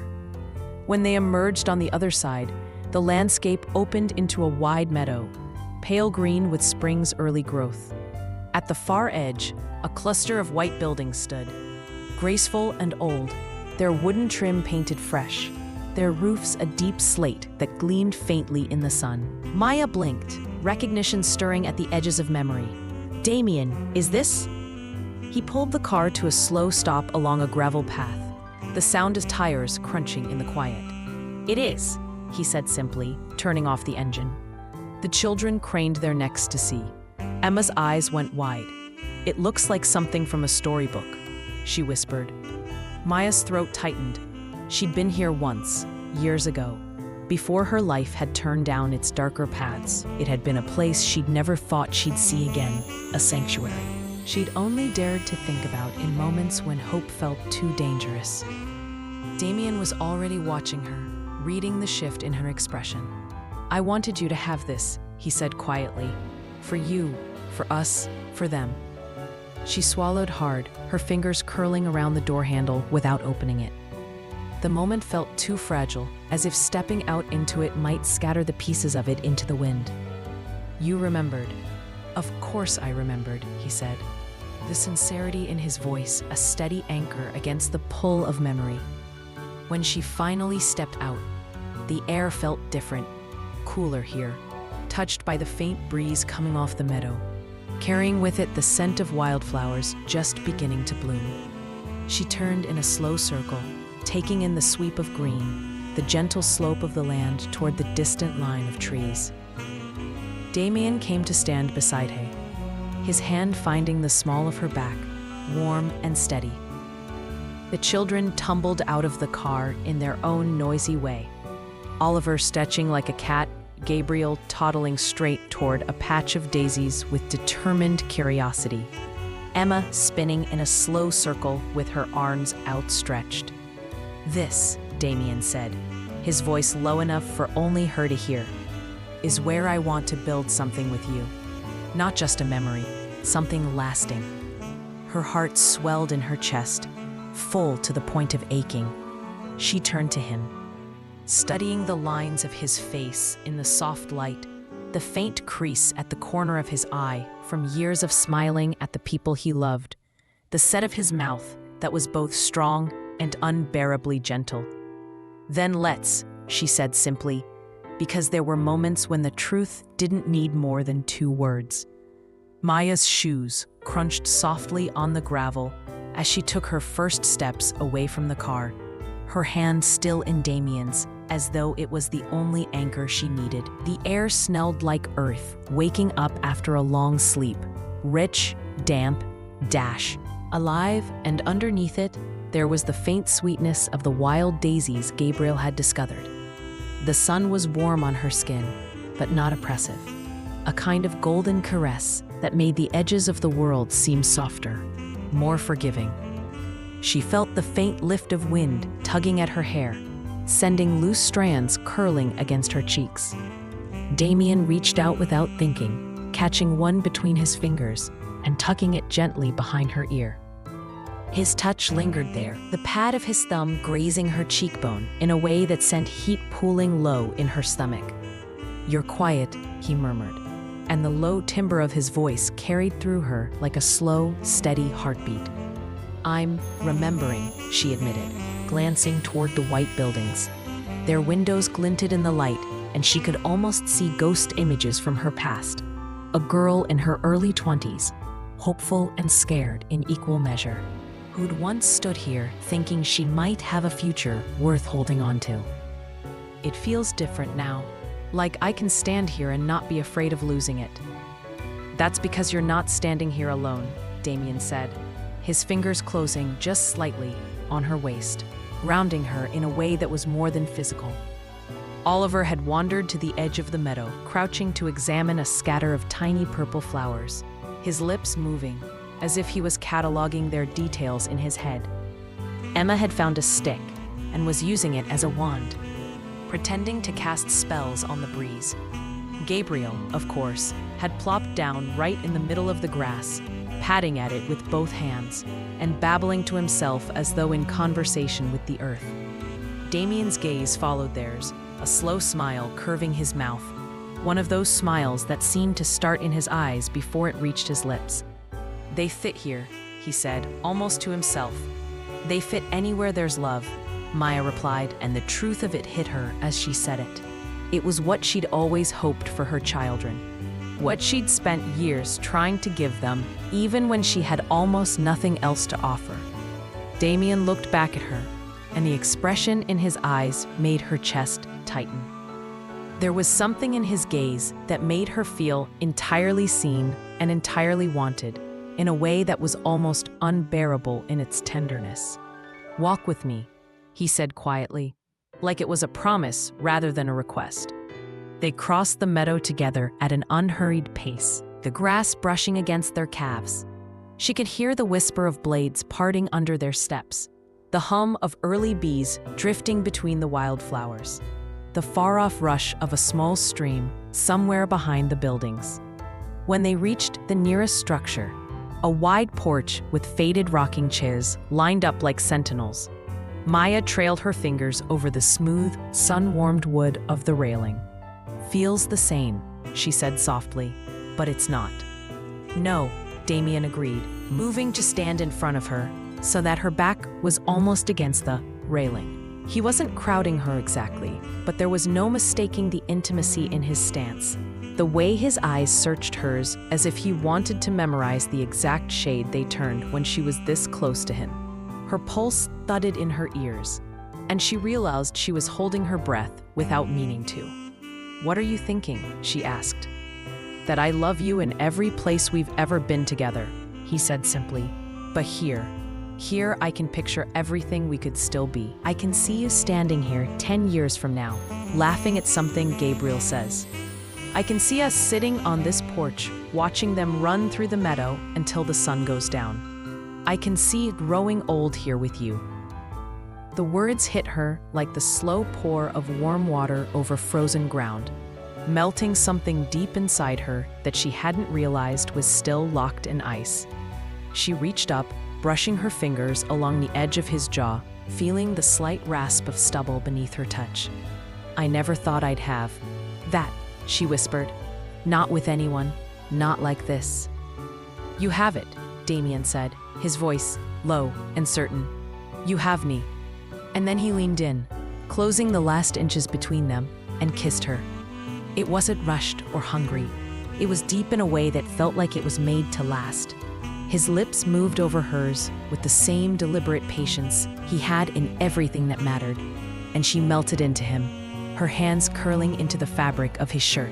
The world beyond the space they occupied seemed to quiet, the distant laughter of the children fading into something soft and steady in the background. When they broke apart, she rested her forehead against his, both of them breathing a little more quickly than before. "We should probably check on them," she said reluctantly, though her hands didn't move from where they clung to him. "We will," he murmured, his thumb tracing slow, soothing circles against her hip. "Just not yet." They stayed like that for another long, unhurried moment. The warmth of his body against hers and the scent of sun-warmed pine in the air wrapping around her, like the memory of a summer she'd never want to end. Maya didn't know how long they stood there, with the meadow stretching out in front of them. Damien's arms loosely circled around her waist, and the steady rise and fall of his chest brushing against hers. Time seemed to take on a slower rhythm here, measured not by minutes, but by the warmth of sunlight across her skin. The sound of the wind moving lazily through the tall grass, the faint, almost secretive creak of the porch boards beneath their feet as they shifted closer together. She felt the texture of his shirt beneath her fingers, soft cotton that had been warmed by the sun, faintly smelling of cedar from the chest where she knew he kept it. His hand, broad and sure, rested against the small of her back, moving in small, almost unconscious strokes that made her shiver despite the warmth of the afternoon. There was nothing hurried in the moment.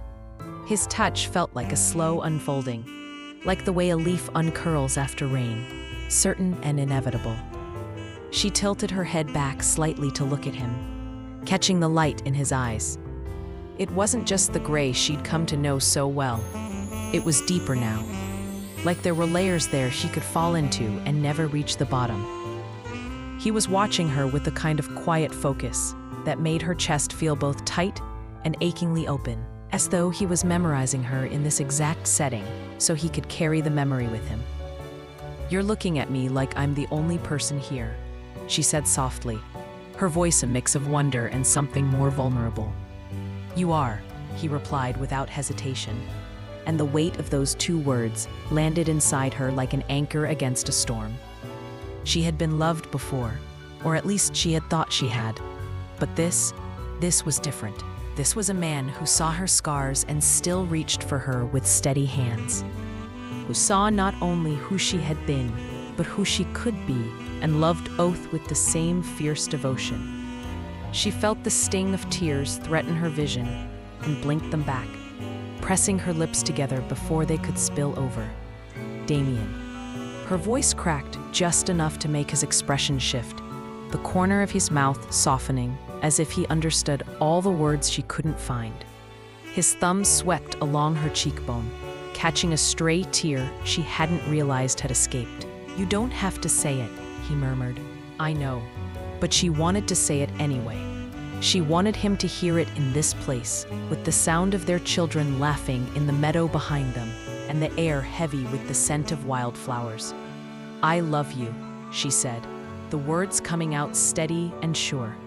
"Not because you rescued me, not because you gave me a home, but because with you, I finally learned what it feels like to belong somewhere, to belong to someone." He didn't kiss her right away. Instead, he rested his forehead against hers, their noses brushing, and let out a long, slow breath that seemed to ease something in both of them. When he did close the space between them, it wasn't a rush. It was a deliberate claiming. his lips fitting against hers with a tenderness that left her both grounded and weightless at once. When they finally drew apart, she glanced over his shoulder and saw Oliver helping Emma clamber onto a large, sun-bleached rock, both of them laughing so hard that Gabriel's high-pitched giggles carried all the way to where she and Damien stood. The sight pulled a smile from her without effort, the kind of smile that warmed her from the inside out. "We should go join them," she said, though her tone lacked any real urgency. "We will," Damien replied, but he didn't move his arms from around her. Just a little longer. She let herself lean into him, feeling the solid weight of his chest, the faint thud of his heart under her palm. The porch smelled faintly of pine resin and dust, and somewhere close by, a screen door banged softly in the breeze, the sound oddly comforting. The world outside this moment could wait. Here, wrapped in the safety of his embrace and the sound of her children's laughter, Maya felt the rare and precious certainty that she was exactly where she was meant to be. No longer running, no longer looking over her shoulder, just home. And for the first time in years, she let herself believe that she could keep it. Damien's hand lingered at the small of her back as they finally stepped off the porch, his palm warm through the thin fabric of her dress. It was a subtle touch, possessive without being demanding, and it made something in her chest tighten in the sweetest, most dangerous way. The afternoon light caught on the edges of his hair, turning the darker strands to silver in places, and she couldn't help but think how impossibly handsome he looked with the sun framing him like that. He wasn't dressed for anything fancy, just a dark Henley and worn jeans, but the way he moved, the quiet confidence in his stride, gave the simple clothes the kind of elegance you couldn't buy. The grass brushed against Maya's calves as they made their way toward the meadow where the children played. A warm breeze carried the scent of wild clover and fresh earth, and the distant hum of bees filled the air with a lazy, summer rhythm. Oliver spotted them first, his grin stretching wide as he waved, his free hand still holding Emma steady as she balanced precariously atop the rock. Gabriel was squatting near a patch of dandelions, inspecting them with the kind of single-minded fascination only a toddler could muster. Damien's fingers slid between hers, lacing them together so naturally that it felt less like an action and more like a continuation of something that had always been there. His thumb brushed over the back of her hand, slow and deliberate, as though reminding her that she was here now, with him, and nothing was going to change that. "You're quiet," he murmured, glancing down at her. She met his gaze, catching the soft curve of his mouth, the way his eyes searched hers, like he could read every unspoken thought. "I'm just soaking it in," she admitted. Her voice was quieter than she'd intended, a little rough around the edges, because the truth was, moments like this still felt like something fragile, precious, and hard-earned. His answering smile was small but deep, the kind that shifted something low in her stomach. "Good, because I want you to remember this, all of it." When they reached the children, Emma immediately launched herself off the rock and into Maya's arms, the scent of sun-warmed hair and grass clinging to her like the sweetest perfume. "Mama, Oliver said I can climb it all by myself next time." Maya laughed, hugging her tight. "Did he now? Well, I'm sure he'll make the best teacher." Oliver puffed up a little at the praise, though he ducked his head shyly. Damien reached out to ruffle his son's hair, an easy affection in the gesture. "Proud of you, buddy," he said, his voice carrying that particular warmth he only used for his children. Gabriel toddled over then, holding out a fistful of mangled dandelions like a trophy. "Mama, flowers." His chubby fingers left faint smears of dirt against her palm as she accepted them. "They're beautiful," she told him, and meant it. She bent down to kiss the top of his head, feeling the soft, fine strands of hair tickle her lips. Damien crouched beside them, his hand brushing hers as he reached to steady Gabriel. And that single point of contact sent a ripple of awareness through her. The smallest things with him. Just the brush of his knuckles, the way his arm would graze hers, still had the power to pull her focus entirely to him. For a while, they simply stayed there in the meadow, the five of them in a loose cluster of laughter, small hands, and shared sunlight. Every so often, Maya would glance at Damien and find him watching her. Not the children, not the horizon, but her, with a quiet reverence that made her feel seen in a way no one ever had before. When the breeze picked up, a strand of hair slicked free from her braid, and he reached out without thinking, tucking it back behind her ear. His fingers lingered for just a heartbeat longer than necessary, tracing the curve of her jaw before he let them fall away. "You have that look again," she teased softly. "What look?" he asked. But there was a knowing glint in his eyes. "The one where I'm afraid you might start quoting poetry at me." He chuckled, low and rich, leaning just enough that she could feel the heat of him at her side. "If I knew the right words, I might." "You don't need the right words," she said, her tone dropping without her meaning it to. "You already say enough without them." He didn't reply, but his hand found hers again, his fingers closing around them with a certainty that left her breathless. They stood there for a long moment, the sounds of the children's laughter carrying across the meadow, the scent of warm grass and wildflowers surrounding them. The world outside this little circle of theirs could have been on another planet. And as the sun dipped lower, casting everything in that molten gold light that made edges blur and shadows lengthen, Maya realized she wasn't just happy. She was anchored, rooted to this place, these people, this man. And nothing in her life had ever felt more certain. They lingered in the meadow until the sky began to shift. The bright, easy blue of the afternoon softening into warmer hues, peach, gold, and the faintest thread of lavender. The air had that in-between feel, still carrying the warmth of the day, but with a subtle coolness creeping in from the edges, like the night was reaching out its fingers. Damien coaxed Gabriel up onto his shoulders with the ease of someone who'd done it 1,000 times. The toddler clung to his father's hair, giggling, and Maya watched the scene with a quiet, swelling ache of love. Damien looked over at her as if sensing her gaze, his smile crooked, his eyes holding hers for a beat too long. There was something intimate in that look, something unguarded, that made the rest of the world drop away. Emma skipped ahead, humming tunelessly, watching Oliver's hand as he carried her over the uneven patches of ground. The way Oliver moved with her, careful and steady, was such a mirror of Damien's protectiveness that it made Maya's chest tighten. This wasn't just a family in name, it was in the marrow of their being. They reached the path that curved back toward the house, a narrow ribbon of stone, bordered by blooming lavender on one side, and a stand of tall, whispering grass on the other. The lavender released its scent as they brushed past, wrapping the air in a gentle perfume. Maya's skirt swayed against her legs with each step, the hem brushing her ankles, and she felt the ghost of Damien's touch every time his arm came close to hers. He slowed his pace deliberately, letting the children get a little ahead. "You're quiet again," he murmured, his voice low enough that it belonged only to her. She glanced at him, catching the fine lines at the corners of his eyes from years of both strain and laughter. "I'm just watching, all of you, trying to fix this in my mind so I can replay it later." "You don't have to replay it," he said, his tone threaded with something softer than reassurance.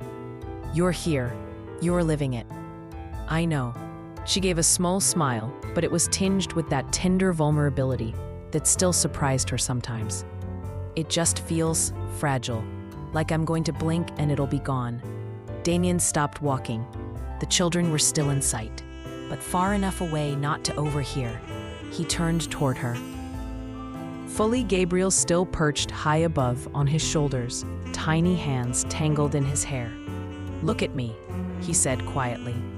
She did, and it was like standing still in the middle of a strong current. His gaze held hers with such unyielding steadiness that it felt like he could anchor her there forever if he chose. This isn't going anywhere, Maya. Not me, not the kids, not this life. I know you've had to survive so long, thinking everything could be taken from you. But not this, not us. Her throat tightened, and she swallowed against the sudden rush of emotion. I want to believe that. Then believe me, he said, the words not sharp, but certain, carrying the quiet power he had when he led. Not through force, but conviction. We fought for this, we bled for this, and I'm not letting it go. She nodded, not trusting herself to speak, but she stepped closer, close enough that the fabric of his shirt brushed her fingertips. He reached down, threading his free hand into hers, and squeezed, steadying him as his feet touched down, then looked over at her with that same small, devastating smile he wore when no one else was watching. You look like you belong here, he said simply. I do belong here, she replied, her voice certain now. And maybe it was the soft lamplight, or the gentle chaos of the children chattering over each other, or the way Damien's gaze held hers without wavering. But in that moment, Maya believed it fully, completely. This was hers. This was home. The evening unfurled slowly, like a ribbon unwinding, each moment blending into the next with an unhurried grace. Dinner was a simple affair: grilled chicken, roasted vegetables, and warm bread that filled the kitchen with a faint, yeasty fragrance. The kind of meal that didn't demand ceremony, but still felt like a small celebration because they were together. The table was scattered with little mismatched details. A napkin folded imperfectly by Emma. A cup of milk already halfway gone before the food even arrived. A faint smear of butter across Gabriel's cheek from when he'd decided his bread needed more.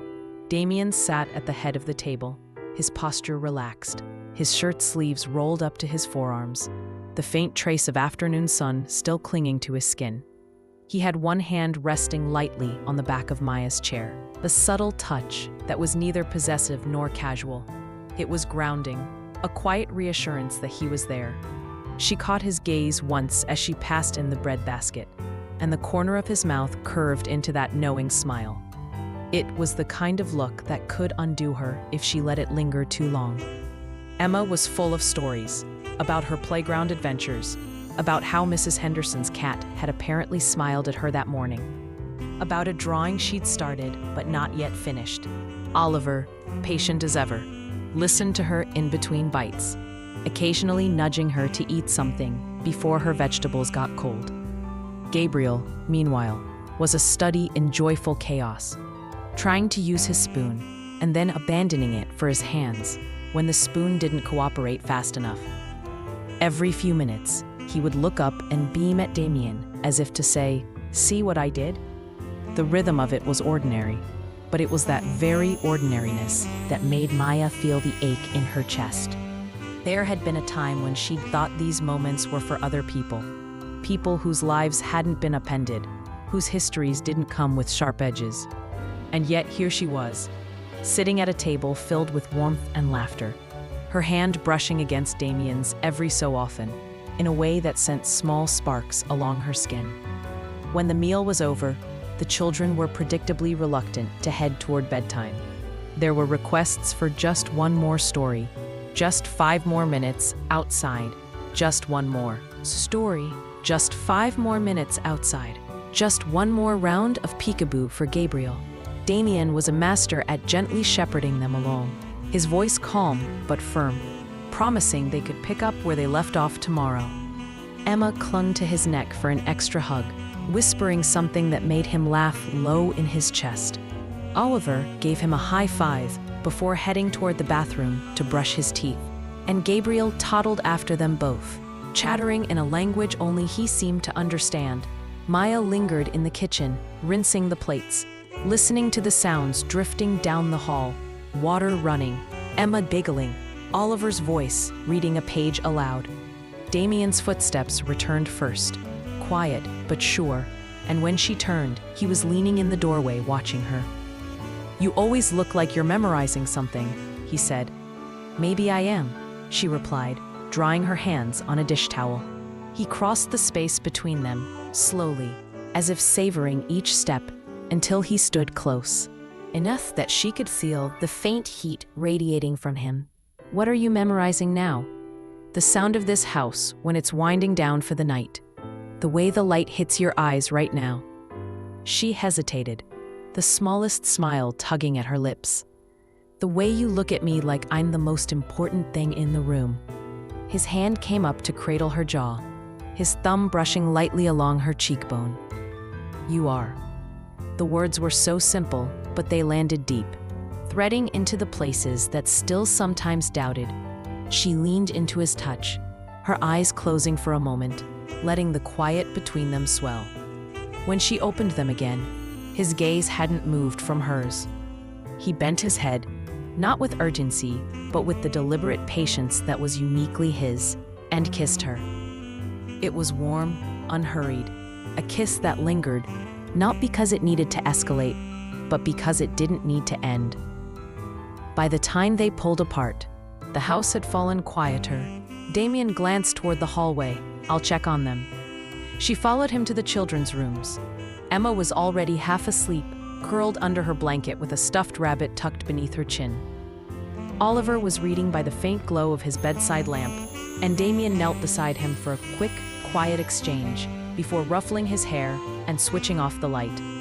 Gabriel was the last, fast asleep in his crib. One tiny hand curled in a loose fist near his face, the other resting against the blanket, as if claiming it.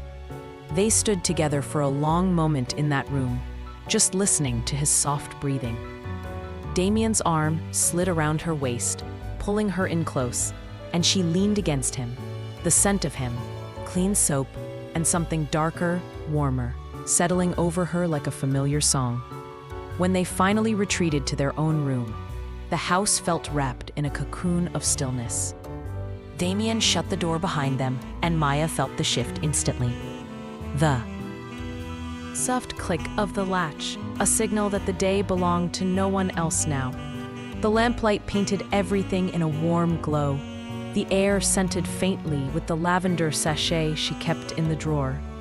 Damien's jacket landed over the back of a chair, his shirt following a moment later, revealing the lean strength of him.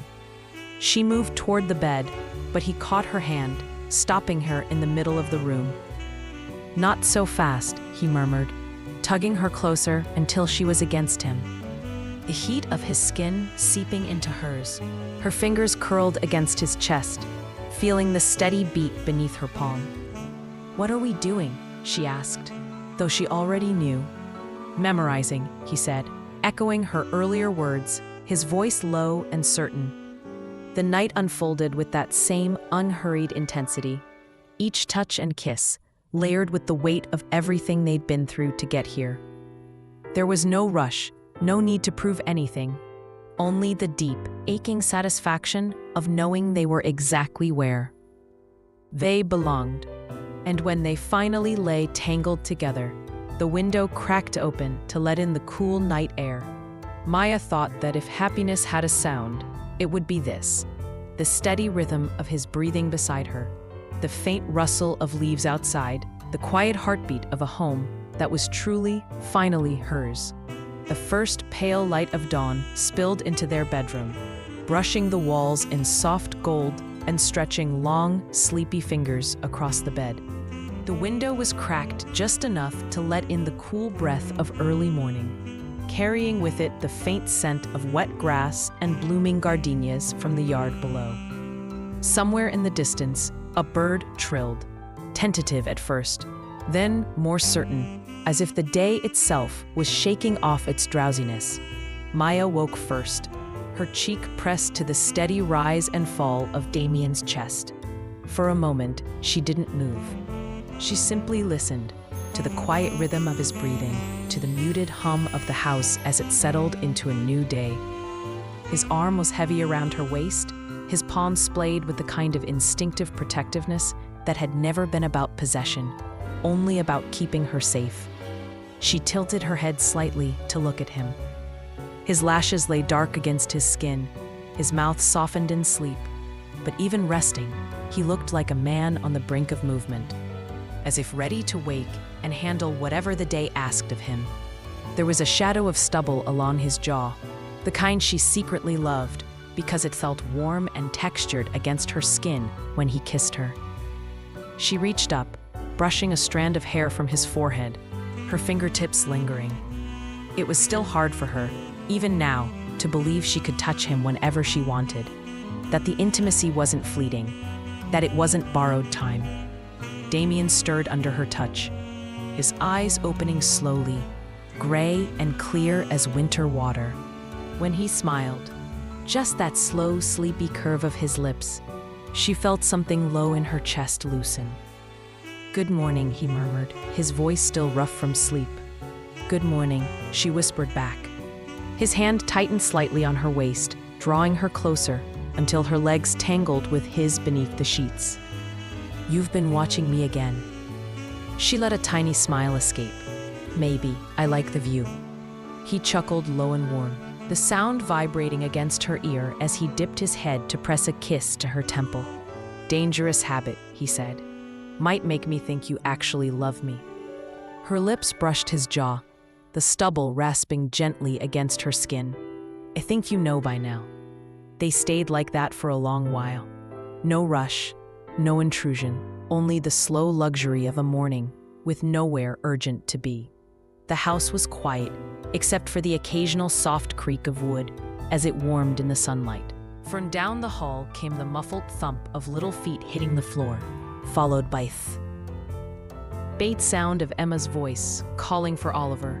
Gabriel's babbling joined in a moment later, bright and insistent. Damien sighed in mock resignation, his eyes glinting. "Our peaceful morning is over." "Our mornings are never peaceful," she replied with a grin. "They're loud and messy and perfect."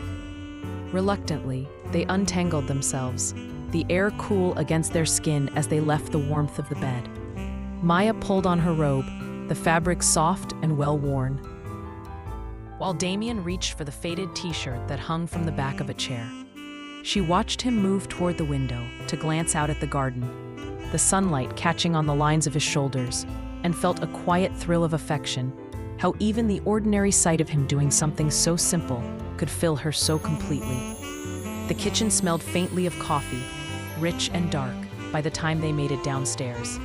Emma was at the table in her pink pajamas, her hair a tumble of morning tangles, chattering animatedly to Oliver, who was valiantly trying to pour cereal without Gabriel knocking over the milk. "Morning, Mama." Emma's face lit up when she saw her, and she hopped down from the chair to wrap her arms around Maya's legs. "Morning, sweetheart," Maya said, bending to kiss the top of her head. "What's all the excitement?" "Gabriel learned a new word," Emma announced proudly. Damien raised a brow as he moved to pour coffee. "Should I be worried?" Gabriel, standing at the counter with both hands buried in a box of cereal, looked up with a triumphant grin. "Mine," he declared. Damien laughed, shaking his head. "Yep, definitely worried."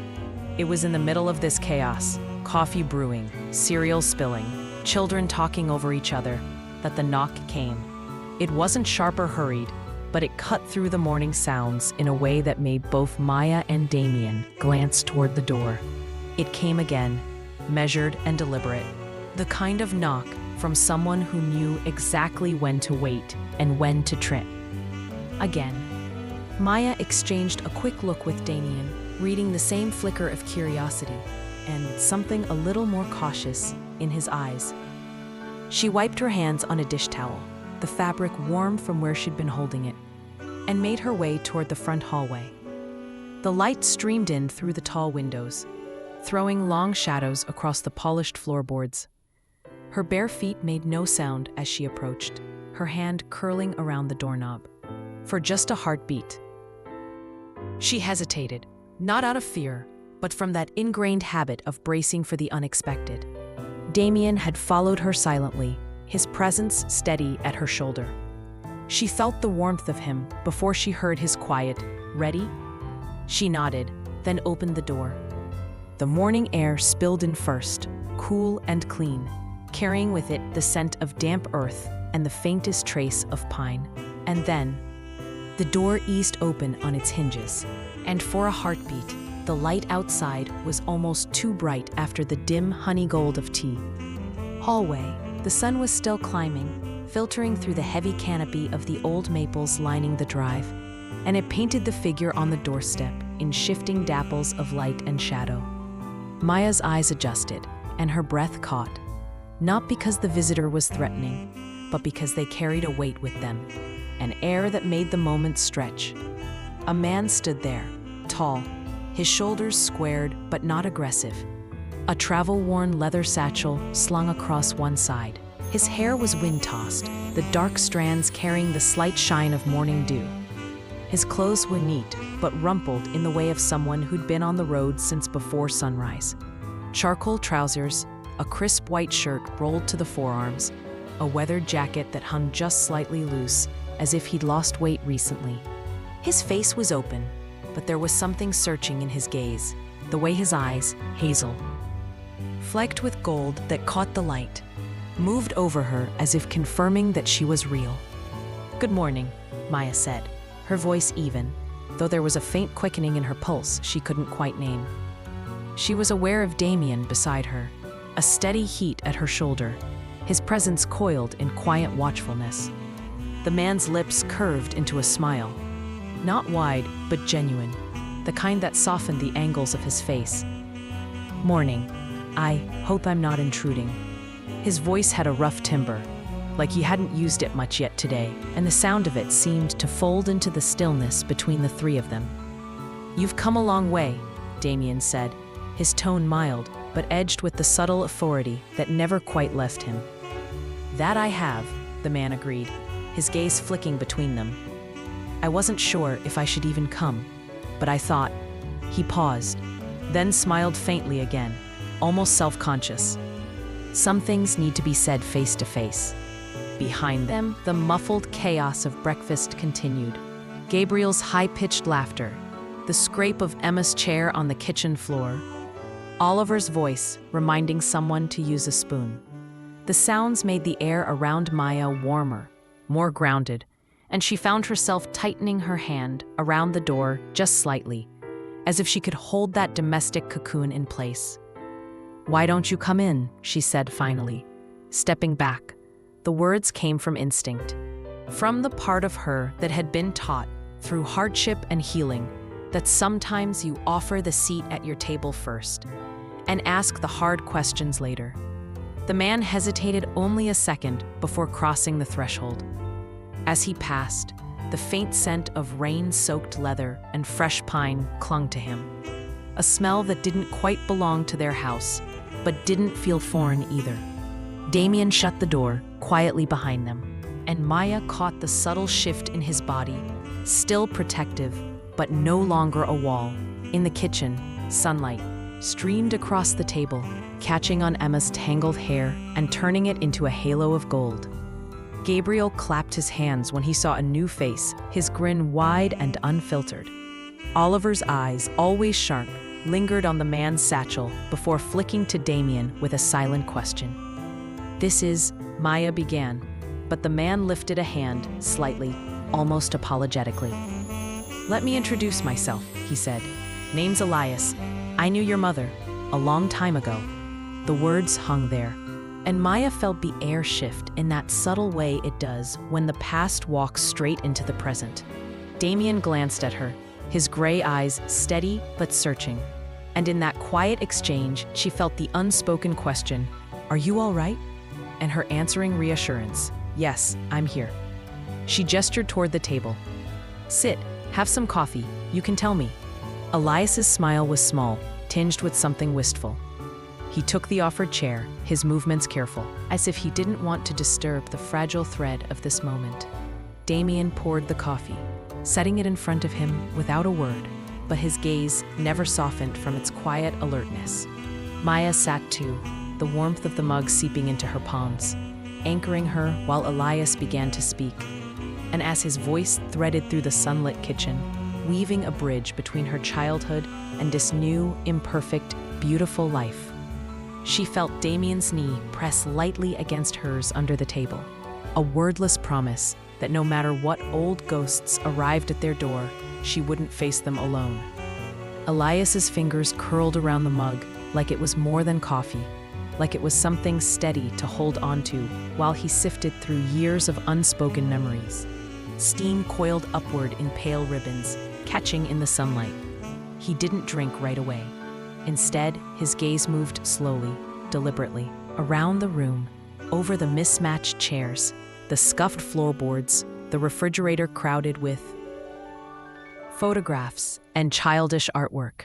Maya felt almost self-conscious under the weight of that look, as if he could see every heartbeat that had shaped this kitchen into the center of their home. "You look like her," he said finally, and his voice cracked just slightly on the last word. "Not just in the face, though God it's there, but in the way you're present." She could walk into a room and make people feel like they belonged. "You have that too." The words landed with an ache Maya hadn't anticipated, a bittersweet pull low in her chest. She blinked once, grounding herself in the warmth pressed against her knee under the table. Damien, solid and wordless beside her, his thumb brushing against her leg, like a secret reassurance no one else could see. "What was her name to you?" Maya asked softly. "To me, she was everything. But I was too young to know her as a person." Elias looked down into his coffee, as if searching for the right thread to start with. "To me," he said slowly, "she was the girl who could climb higher than any of us in the old maple out by the creek. The one who'd scrape her knees and laugh about it. She was kind, recklessly kind, and stubborn enough to scare off anyone who thought they could tell her who to be." There was a flicker in his eyes, and Maya saw it. The same stubbornness she'd felt boiling in her own bones during the years she'd run. The defiance that had kept her moving, even when fear had tried to root her in place. Oliver had stopped pretending to read and was leaning his elbows on the table now, listening openly. Emma was still in her chair, swinging her legs, but her gaze flicked between the adults with the sharp curiosity only a child could carry.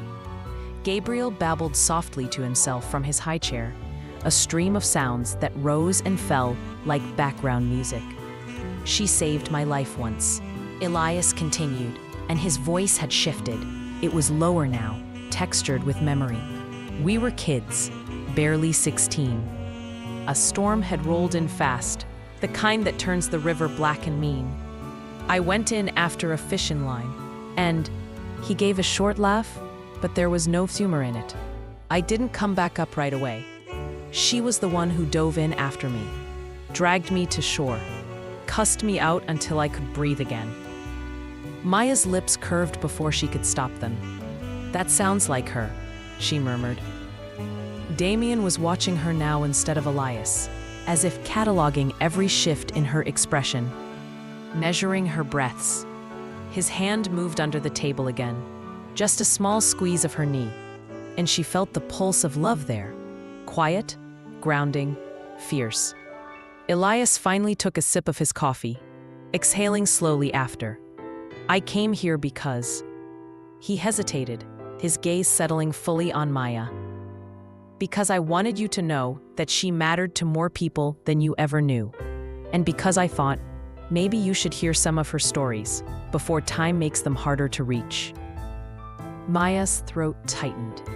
She thought of the long, empty years where her mother's voice had been reduced to faint fragments in her mind, of the way she'd tried to fill in the blanks with guesses and daydreams.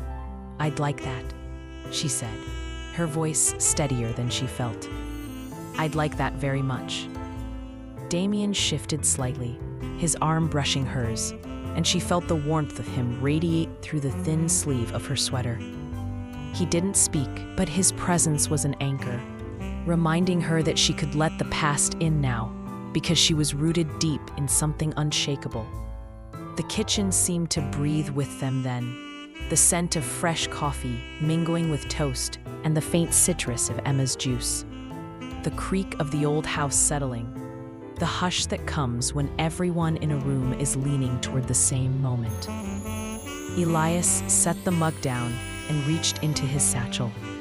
His movements were deliberate, almost reverent. When his hand came out, he was holding a thin stack of photographs, edges worn and curling from years of handling. "I thought you should have these," he said, sliding them across the table. Maya's fingers trembled just slightly as she reached for them, and Damien's hand shifted to the small of her back, the heel of his palm warm and steady. She looked down, and there she was, her mother, frozen in faded color, laughing with her head thrown back, her hair wind-blown and wild. In another, she was perched on a fence rail, the sky behind her enormous and blue. In yet another, she was looking straight into the camera, eyes bright, smile just on the edge of mischievous. The air seemed to thicken, heavy with the scent of old paper and memory. Maya traced the curve of her mother's smile in one photograph, her chest aching with something too layered to name. Damien's arm slipped fully around her now, drawing her in until her temple rested against his shoulder. His lips brushed her hair once. A gesture so soft, she might have missed it if she hadn't been attuned to. Every breath he took. When she finally looked up, Elias was watching them both, his expression unreadable. But there was a softness there, a quiet acknowledgement of something whole and hard-won. "I'm glad you found your place," he said simply. Maya smiled faintly, tilting her face toward Damien's for just a second. "Me too," she said. And in that sunlit kitchen, with the smell of coffee and toast lingering in the air, with their children's voices weaving in and out of the moment, she felt it again, the truth she had learned slowly and painfully, that love wasn't just something you were given. It was something you built, piece by piece, until it was strong enough to hold you through any storm. The late afternoon light had shifted by the time Elias finally stood to leave. Warm gold bleeding into the richer, honeyed tones that meant evening was approaching. The kitchen seemed softer somehow, quieter, as if even the walls had been holding their breath during the visit. Maya walked him to the door, the photographs still clutched loosely in her hands. She wasn't ready to put them down yet. Her fingertips wanted to keep tracing those smiles, those wind-stirred strands of hair. Elias's boots creaked on the old floorboards, his shadow stretching long toward the threshold. "I meant what I said," he told her quietly, pausing with one hand on the doorframe. "If you ever want more stories, there are people who remember her. I can bring them to you, or take you to them. No pressure, just whenever you're ready." Maya nodded, and though her throat felt tight, her voice came out steady.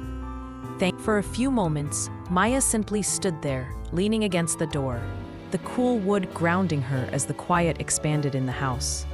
She felt the photographs press lightly against her palm, the edges warm from her touch.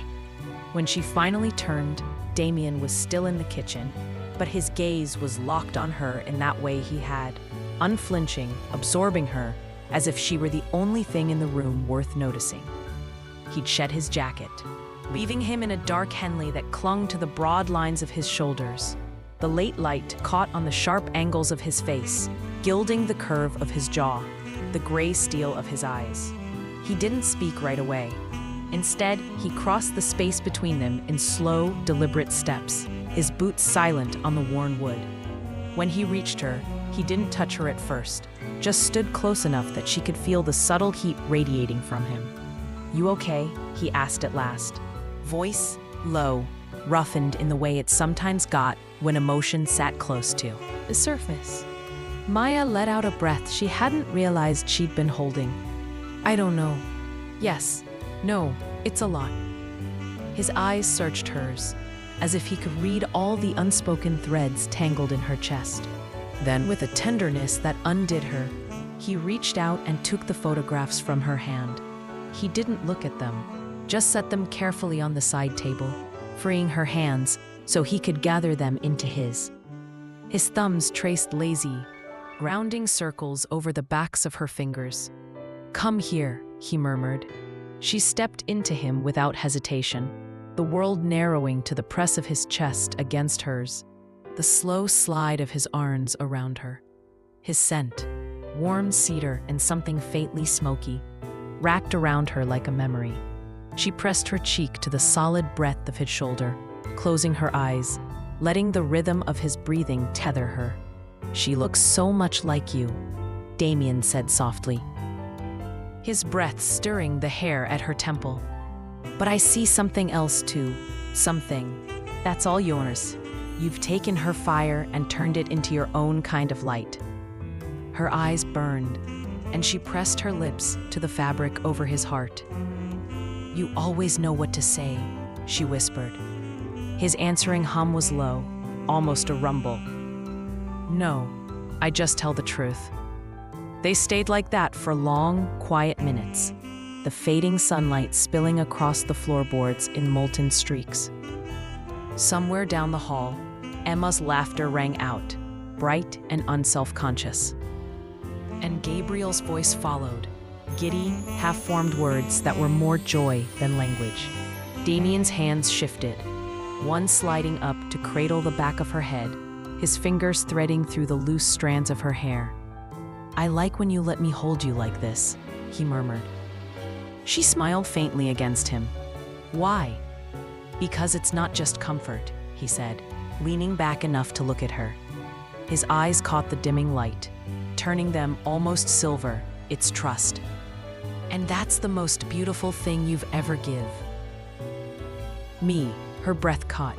She could feel the steady thud of his heartbeat under her palm, the heat of his body seeping through every place they touched. "I didn't know I could trust anyone like this," she admitted. "I know," he said simply, brushing his thumb along her jaw. "But you do. And you're safe here, Maya. Always." The way he said it, the quiet certainty, the promise buried in those two words, made her chest ache in that sweet, overwhelming way that only came when love was so complete it scared you a little. She tilted her face up, and he bent to meet her, his lips finding hers in a kiss that was neither hurried nor hesitant. It was slow, deliberate, the kind of kiss that anchored itself deep. His hand stayed at her jaw, the pad of his thumb resting just beneath her cheekbone. She leaned into him, letting the warmth bloom between them, letting the connection speak more than words could. ... When they finally drew apart, their foreheads rested together, breaths mingling. The quiet of the house wrapped around them again, not empty, but full, holding the heartbeat of their life. And for the first time that day, the photographs didn't ache in her hand. They felt like pieces of a story she was finally ready to weave into her own. The golden light outside had deepened into that hushed, lavender blue that always seemed to arrive too soon in early spring. The kitchen, still faintly fragrant with the last traces of the herbal tea Damien had brewed for her earlier, felt like the warm heart of the house. Somewhere in the background, the muffled sound of Emma's voice reached them, threaded with Gabriel's small bursts of laughter, little notes of music in the air, reminding them both that love had filled these walls. Damien didn't let her go entirely as they moved from the entryway back toward the kitchen table. His hand stayed low at her back, palm warm and steady against the small of her spine, his thumb making slow, absent-minded strokes there as if to reassure himself she was still here, still his. Maya felt the gentleness in that touch, but also something deeper, a weight of emotion he wasn't fully speaking aloud. She sank into the chair nearest the window, the glass cool against her arm as she leaned there for a moment, watching the long shadows creep across the garden. Damien took the seat beside her, close enough that his knee brushed hers under the table. Neither moved away. That slight, constant point of contact was grounding, like a small, silent vow. "You haven't really had time to let it all sink in," he said quietly, his voice low and steady, with just a hint of that gravelly undertone that made her chest tighten. Maya looked down at her hands, the faint creases where the photographs had pressed into her palms, still visible. "I don't know if I want it to sink in all at once," she admitted, If I let it, I think it'll hit like a wave, and I'll get swept under before I know which way is up. His hand found hers under the table. He turned it over in his palm, brushing his fingers along the inside of her wrist before letting them rest there, right over the steady flutter of her pulse. "Then we don't let it hit all at once," he murmured. "We'll let it in slowly, piece by piece. You've carried enough storms in your life, Maya. Let this be something you don't have to survive, just something you can feel." The truth in his words softened something inside her, and before she could stop herself, she leaned into him. Damien shifted immediately, angling himself so he could draw her into his side. Her temple fit perfectly beneath the curve of his jaw, and she felt his lips graze the top of her head in a touch so gentle it felt like a benediction. They stayed like that until Gabriel's delighted squeal echoed from the hallway, followed by the sound of small feet running on the hardwood. Emma appeared in the doorway, cheeks flushed from play, hair slightly mussed, eyes bright. She held a book in both hands, the one Maya had promised to read tonight, and Gabriel toddled in behind her, carrying a stuffed wolf nearly as big as he was. "Story time?" Emma asked, breathless with anticipation. Maya glanced at Damien, and his faint, crooked smile told her he'd caught the way her whole face softened at the sight of the children. "Story time," Maya agreed. The four of them ended up in the living room, a small island of lamplight in the deepening dusk. The sofa was a tangle of legs and arms, Gabriel curled up on Damien's lap, Emma pressed into Maya's side, the book propped open so they could both see the illustrations.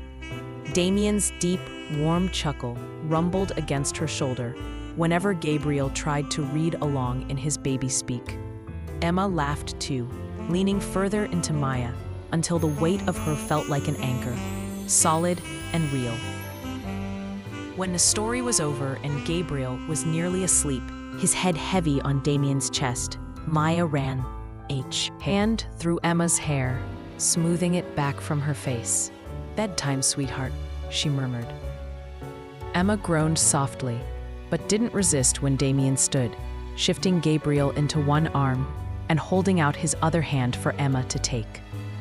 As they headed toward the stairs, Maya followed, the warmth of the living room still clinging to her like a second skin. Upstairs, she helped Emma into her pajamas, while Damien settled Gabriel in his crib, and the two of them met again in the hallway, just as the soft nightlight glow spilled into the space between the children's rooms. Damien closed the last door quietly, and suddenly the house was still again, the quiet, rich, and deep. In that stillness, Maya could hear his breathing, steady and sure. He reached for her hand without a word and led her back down to the kitchen. On the counter, a single candle flickered where Damien had lit it earlier without her noticing. Its scent was faintly sweet, vanilla with a hint of amber, and it bathed the room in a golden glow that softened the edges of everything. Damien stepped in close, his shadow merging with hers, his presence filling every space between them. "I've been thinking about something," he said, his voice even lower now, meant only for her. She tilted her face up to him. "What's that?" "That I don't want you to go through another night carrying all of this alone," he murmured.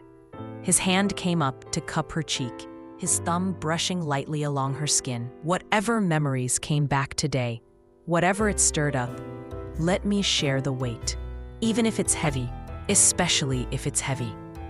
The sincerity in his eyes made her breath catch. For a long moment, she didn't answer with words, just stepped forward, pressing herself into him, until there was no space left, until she could feel the slow, even beat of his heart against hers. When she finally did speak, it was barely above a whisper. "It's not just heavy," she said, "it's also beautiful and terrifying. And I don't know what to do with that mix except feel it. And you make it easier to feel." Damien's hand slid to the back of her neck, his fingers threading into her hair, as he drew her closer. "Good," he said softly, before lowering his head to kiss her. This kiss was different from the earlier one, deeper, lingering, as if he were trying to pour every unspoken vow into her, as if he wanted her to know without doubt that she was safe, wanted, chosen. She kissed him back with all the emotion she couldn't quite name, her hands fisting lightly in the fabric of his shirt, holding him as if letting go wasn't an option. The candlelight danced over the two of them, throwing their shadows long against the walls. It's like the house holding its breath around them. And for that moment, there was no before or after, just this, the kind of quiet, consuming love that remakes the shape of your world. The candle burned low as the night unspooled around them. Damien's hands lingered at her waist long after the kiss ended, his thumbs brushing in slow arcs against the soft fabric of her blouse, as if committing the exact feel of her to memory. Maya rested her forehead against his chest, breathing him in, cedar and clean soap and something warm and indefinably him. "I should make tea," she murmured, but didn't move. He smiled against her hair. "Tea can wait." This, his arms tightened, almost imperceptibly.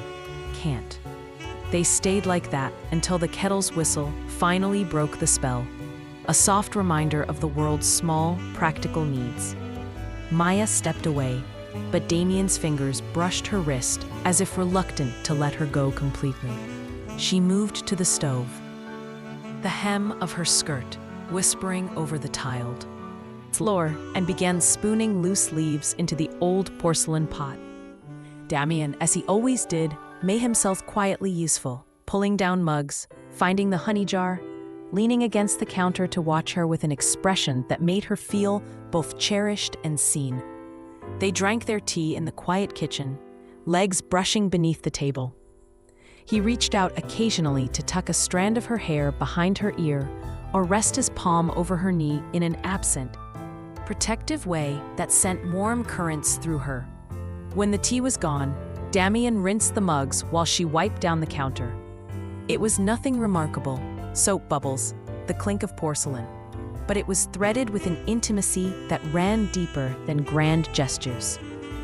Every so often, their eyes met over the sink, and there was the unspoken awareness that this was their life, the rhythm they had built, the simple perfection of doing nothing extraordinary together.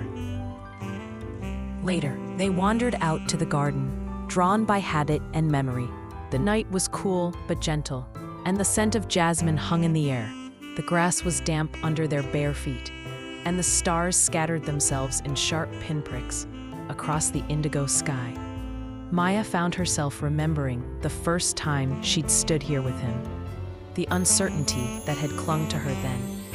Now, standing in the same place, she felt only the steady thrum of belonging. They spoke in low voices, about nothing and everything. Whether Gabriel would inherit Damien's love of books, how quickly Emma was learning to read, whether Oliver's growing confidence would make him reckless. But the conversation kept looping back to the future, to possibilities. A longer trip in summer, expanding the mentorship program, the idea of maybe, just maybe, one more child someday. At one point, Maya leaned back against the gazebo's wooden rail, looking up at Damien where he stood close enough that his shadow fell over her. His hand came up to rest beside her head, his other sliding to her hip. The air between them shifted, charged, not with urgency, but with the slow, consuming kind of love that builds over time until it's almost too much to hold. "You know," he said softly, brushing a kiss just below her ear. 3 years ago, I didn't think I'd ever have this. A life that felt whole. She turned her head so their foreheads touched, the starlight catching in his gray eyes. Neither did I. They stayed like that, breaths mingling, until the cool air coaxed them back indoors. Upstairs, the house was still. Emma's nightlight glowed faintly through her half-open door. Gabriel's soft, steady breathing drifted from the nursery. In their bedroom, the sheets were cool, and the lamplight gilded the edges of Damien's shoulders as he sat on the edge of the bed, tugging her gently toward him. What followed was unhurried and wordless, a slow rediscovery of each other, a reaffirmation of everything they had built. ... The world fell away until there was only the warmth of his hands, the press of his mouth, the surety that she was loved in every way possible. Afterward, they lay tangled together. Damien's palm splayed over the gentle curve of her stomach, his thumb tracing absent circles. "I keep thinking," he murmured, "that we're already at the happiest we've been. And then somehow, the next day proves me wrong." Maya smiled into the hollow of his throat, where his heartbeat was steady and strong. "Then I guess we'll just have to keep proving ourselves wrong." As she drifted towards sleep, she thought about how far they'd come, from fear and uncertainty to this quiet, radiant certainty. Outside, the night deepened. In the garden, the moon climbed higher. And somewhere in the weave of their lives, a new chapter was already waiting, unseen but certain, carrying them toward an ending that wasn't really an ending at all, but the beginning of every sunrise still to come. The morning light slid in slow. Honey-colored streams through the curtains, painting the room in a warm, drowsy glow. Maya woke first, her cheek pressed against Damien's shoulder, the slow rise and fall of his breathing beneath her ear. His arm was curved protectively around her waist, as if even in sleep he couldn't help but keep her anchored. She lingered there, letting herself memorize the way his hair fell in faint disarray over his forehead.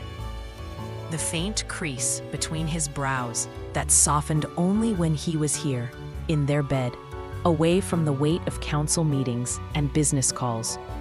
His lips were parted slightly, and she resisted the urge to trace them with her fingertip, afraid to disturb the rare, deep rest he allowed himself. But the world had its own way of waking them. Down the hall came the soft patter of small feet, followed by the unmistakable sound of Gabriel's delighted babble. Then Emma's sing-song voice, "Shh, you'll wake them up," uttered far too loudly to be effective. Damien stirred, the muscles beneath her shifting, and his hand tightened briefly on her hip. "Time to face the pack," he murmured, voice still graveled with sleep. She said, but didn't move. Maybe they'll feed themselves. They'd probably eat crayons. His lips brushed the crown of her head. "Come on." They rose together, pulling on soft clothes, the comfortable sort that spoke of quiet mornings at home. Maya tied her hair up in a loose knot, while Damien tugged on a dark Henley that clung to his shoulders in a way that still made her pulse quicken after all these years. When they stepped into the hallway, Gabriel was waiting, his small arms lifted in the universal pick-me-up gesture.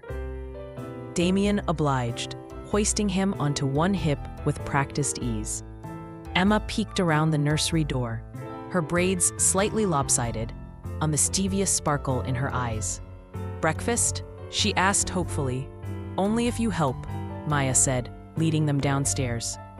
The kitchen filled quickly with the comfortable chaos of family.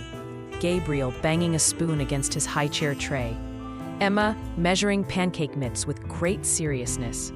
Oliver patting in a few minutes later with bedhead and a sleepy grin. Damien manned the griddle, flipping pancakes with the same precision he used in a boardroom negotiation. It was halfway through breakfast when the knock came at the door, unexpected, firm enough to carry through the hum of conversation. Damien glanced at her, a silent question in his eyes, before wiping his hands and heading to answer it. Maya followed a moment later, curiosity pulling her into the foyer. On the porch stood a man she didn't recognize, tall, with weathered skin, wearing a jacket that had seen long travel. In his hand, he held a sealed envelope, the paper thick and official-looking. "Mrs. Cross-Reeves?" he asked. "Yes."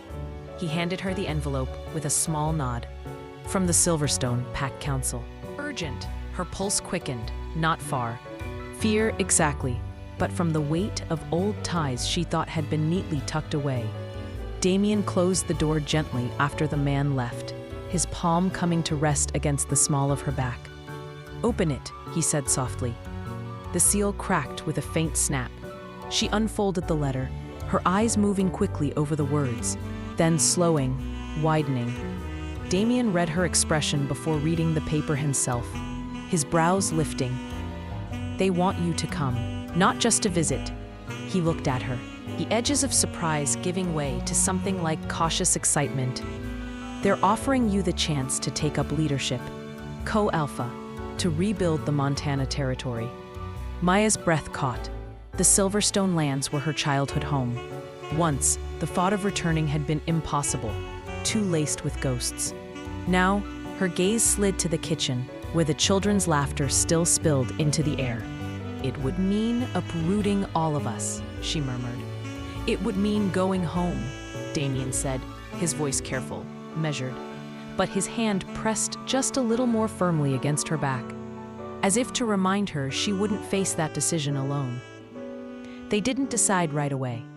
Instead, they folded the letter closed, tucking it beside the fruit bowl, and went back to breakfast. But the idea lingered between them like the faint, heady scent of jasmine drifting through an open window, soft, impossible to ignore. The day stretched on in its ordinary beauty, Gabriel building towers of blocks, Emma insisting they all come see her latest chalk drawing on the driveway, Oliver offering thoughtful commentary on the dragon novel he was reading. Yet every now and then, Maya would catch Damien's gaze, and there it was, the silent question. That night, after the children were asleep, they found themselves once again in the garden, the cool grass beneath their bare feet. Damien's hands rested on her hips, thumbs brushing lightly over the curve of her waist. "You don't have to decide now," he murmured. "But if you want this, if you feel ready, I'm with you. All of us are." She searched his face, the lamplight from the kitchen spilling out just enough to gild the edges of his hair, the line of his jaw. And she knew, whatever they chose, it would be together. The letter waited inside. The decision would come.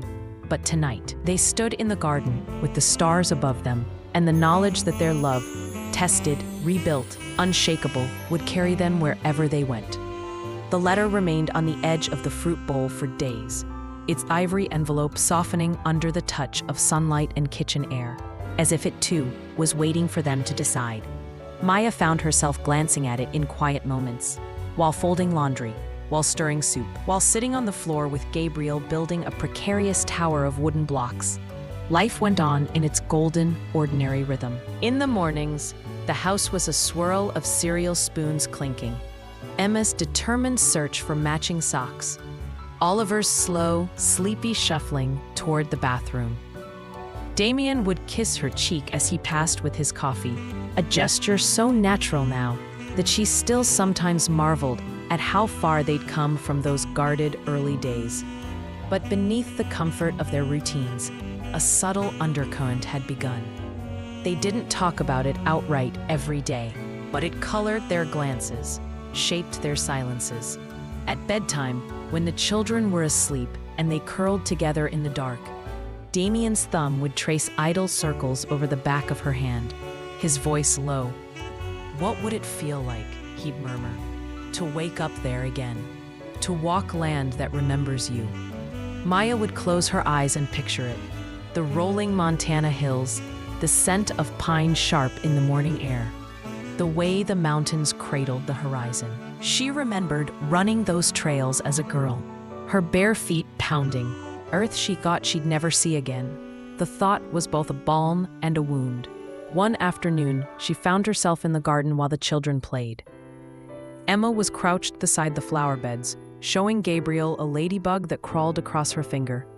Oliver was sprawled on the grass with a book, his head propped on one hand, his lips moving silently as he read. The sunlight caught in their hair, warmed the edges of their laughter, and in that moment, she saw it clearly, these three, running through the wide Montana meadows, chasing each other between the aspens. She didn't realize Damien had joined her until his arm slid around her waist. "You're thinking about it," he said. "Yes." Her voice was soft, almost swallowed by the sound of Emma's giggle. His hand tightened just slightly. "You don't have to be afraid of wanting it." That night, she told him she wanted to go, just to see, just to let the children touch the soil of her beginnings. And so the preparations began, quietly. First, woven into the fabric of their everyday life, Damien cleared his calendar. Harrison made arrangements that, as always, somehow accounted for every detail before she thought to ask. When the day came, they rose before dawn. The children tumbled sleepily into the car, blankets wrapped around them, Gabriel clutching his stuffed wolf. Damien drove with one hand on the wheel, and one resting lightly over hers, the steady contact grounding her as the miles slid by. By the time they reached the Silverstone territory, the morning light had shifted to a rich, honeyed gold. The air smelled different here, sharper, tinged with wild sage. The land stretched out around them, open and familiar, and changed all at once. The welcome was quiet but warm. Faces from her childhood emerged from the cluster of cabins, older now, lined with years of survival, but smiling. There were embraces, introductions, the shy curiosity of the children meeting one another. But the moment that undid her came later. When she stood at the crest of the hill above the main lodge, Damien's arm looped around her and watched Oliver, Emma, and Gabriel racing down toward the meadow. The grass brushed their knees. The sky seemed impossibly wide. She pressed her face against Damien's shoulder, not to hide tears, but to anchor herself to the truth of it. She was here. She had survived. And somehow, life had brought her back, not empty, but full. Full of love, of laughter, of a family that was hers by choice and by heart. He kissed her temple. "So, what do you think?" "I think," her voice caught, and she let it. "I think we're home, again." The decision was no longer a question. The Montana winds carried it away, scattering it like wildflower seeds, and in their place, only certainty bloomed. The first evening in Montana unfolded slowly, like a favorite song she hadn't heard in years, but still knew by heart. The Silverstone pack had prepared a simple gathering, a long wooden table set beneath strings of warm lights, the smell of roasted venison and freshly baked bread curling through the cooling night air. The mountains loomed dark against a velvet sky streaked with the faintest blush of fading sunset, and a low breeze carried the scent of pine and sage. Maya sat between Damien and an elder she vaguely remembered from her youth, listening to stories that bridged decades. Emma had fallen asleep in her lap halfway through the meal, her small hand still clutching a piece of cornbread. Oliver was deep in conversation with two older boys about fishing in the high streams, his voice animated, the shyness that used to weigh on him long gone. Gabriel had claimed a place in the lap of a grandmotherly woman, happily gnawing on a piece of bread and offering gummy smiles to anyone who made eye contact. Damien, as always, was tuned to her. Even while engaging with others, she could feel it in the way his hand rested at her lower back under the table, his thumb moving in slow, grounding circles. In the way his gaze flicked toward her every time laughter pulled her in. His presence was an anchor. And in this place that was once both haven and exile, that anchor meant everything. After the meal, someone began playing a fiddle. The music wasn't polished. It rose and fell like the wind itself, raw and honest. Couples stood to dance in the open grass, their boots whispering against the earth. Damien leaned down, his breath brushing her ear. "Dance with me." She hesitated, glancing at the sleeping weight in her lap, but the elder beside her smiled knowingly and took Emma with the ease of a practiced caretaker. Damien offered his hand, palm up, as though the invitation mattered as much as the act itself. She placed her hand in his, and he drew her out, into the circle of music. The first steps were slow, unhurried, letting her find the rhythm in the steady beat beneath her feet. His hand was firm at her waist. His eyes locked on hers with that quiet intensity that always made the world feel smaller, safer. The music swelled, and she let herself sink into it, into him. The scent of him warm and familiar, the faint rasp of his stubble against her temple when he leaned close. "You're different here," he murmured. "How so?" "Lighter, like you're breathing air you didn't know you'd been missing." Her throat tightened. "Maybe I am." They didn't speak for a while after that, just moved together under the sky, the stars slowly stitching themselves into view above them. When the music ended, he didn't release her hand. Instead, he led her away from the glow of the lanterns, past the edge of the meadow, where the grass grew higher and the scent of earth deepened. They stopped at a weathered fence post overlooking the valley. Moonlight pooled across the land, painting it in silver and shadow. The children's laughter still carried faintly from the lodge, mingling with the steady hum of the night. Damien turned her toward him, brushing a loose strand of hair from her sea. "I brought you here because I wanted you to see that this place can hold more than your pain. I wanted you to remember it could hold joy too." Her eyes burned. "It already does." He searched her face for a long moment, as though memorizing it against this backdrop. "Then I think there's something I should tell you," he said, his tone shifting just slightly, still gentle, but carrying that weight he never placed without reason. Her pulse quickened. "What is it?" Before we left, Harrison got a call from the council. "They've been reviewing the mentorship program numbers, and your book, Maya, it's been translated into 5 languages. Wolves in other territories are starting their own chosen family networks because of you. They want you to consult on a permanent council initiative." She blinked, absorbing it. Damien, that's huge." "It's more than that," he said, smiling in that slow, deliberate way that always made her heart trip. "It's proof that what we've built her, our family, our pack, it's not just ours, it's spreading." For a long time, they stood there without speaking, the enormity of it settling around them. In the distance, a wolf howled, a sound not of warning, but of belonging. Damien's hand found hers again, warm and sure. "This," she said finally, her voice thick with feeling, "is the life I never thought I'd have. And yet," he said, his forehead lowering to hers, "you built it, you fought for it, you chose it." She kissed him then, slow and deep, the kind of kiss that wasn't about heat or urgency, but about the truth that some loves aren't forged in a single spark, but in the steady tending of a flame until it becomes a hearth fire. When they finally returned to the lodge, the children were curled up together on a blanket, the 3 of them tangled in sleep. Maya paused in the doorway, Damien's arm around her, and thought that maybe, just maybe, this place could be part of their future too. And in that quiet certainty, she felt the surprising ending beginning to take shape. The morning after the gathering broke gently, the pale light of dawn spilling through the lodge windows and brushing over the sleeping forms of her children. Maya stirred first, the quiet hum of a waking forest drifting in through the open curtains. She didn't move immediately. Her gaze lingered on the tangled hair at the crown of Emma's head, the small foot Gabriel had kicked out from under his blanket, the way Oliver's arm was draped over both of them in a protective curve even in sleep. Damien was already awake beside her, propped up on one elbow, watching her watch them. The corners of his mouth turned up, slow and warm. "You're cataloging them again," he murmured. "I'm memorizing them," she corrected softly. "This exact moment.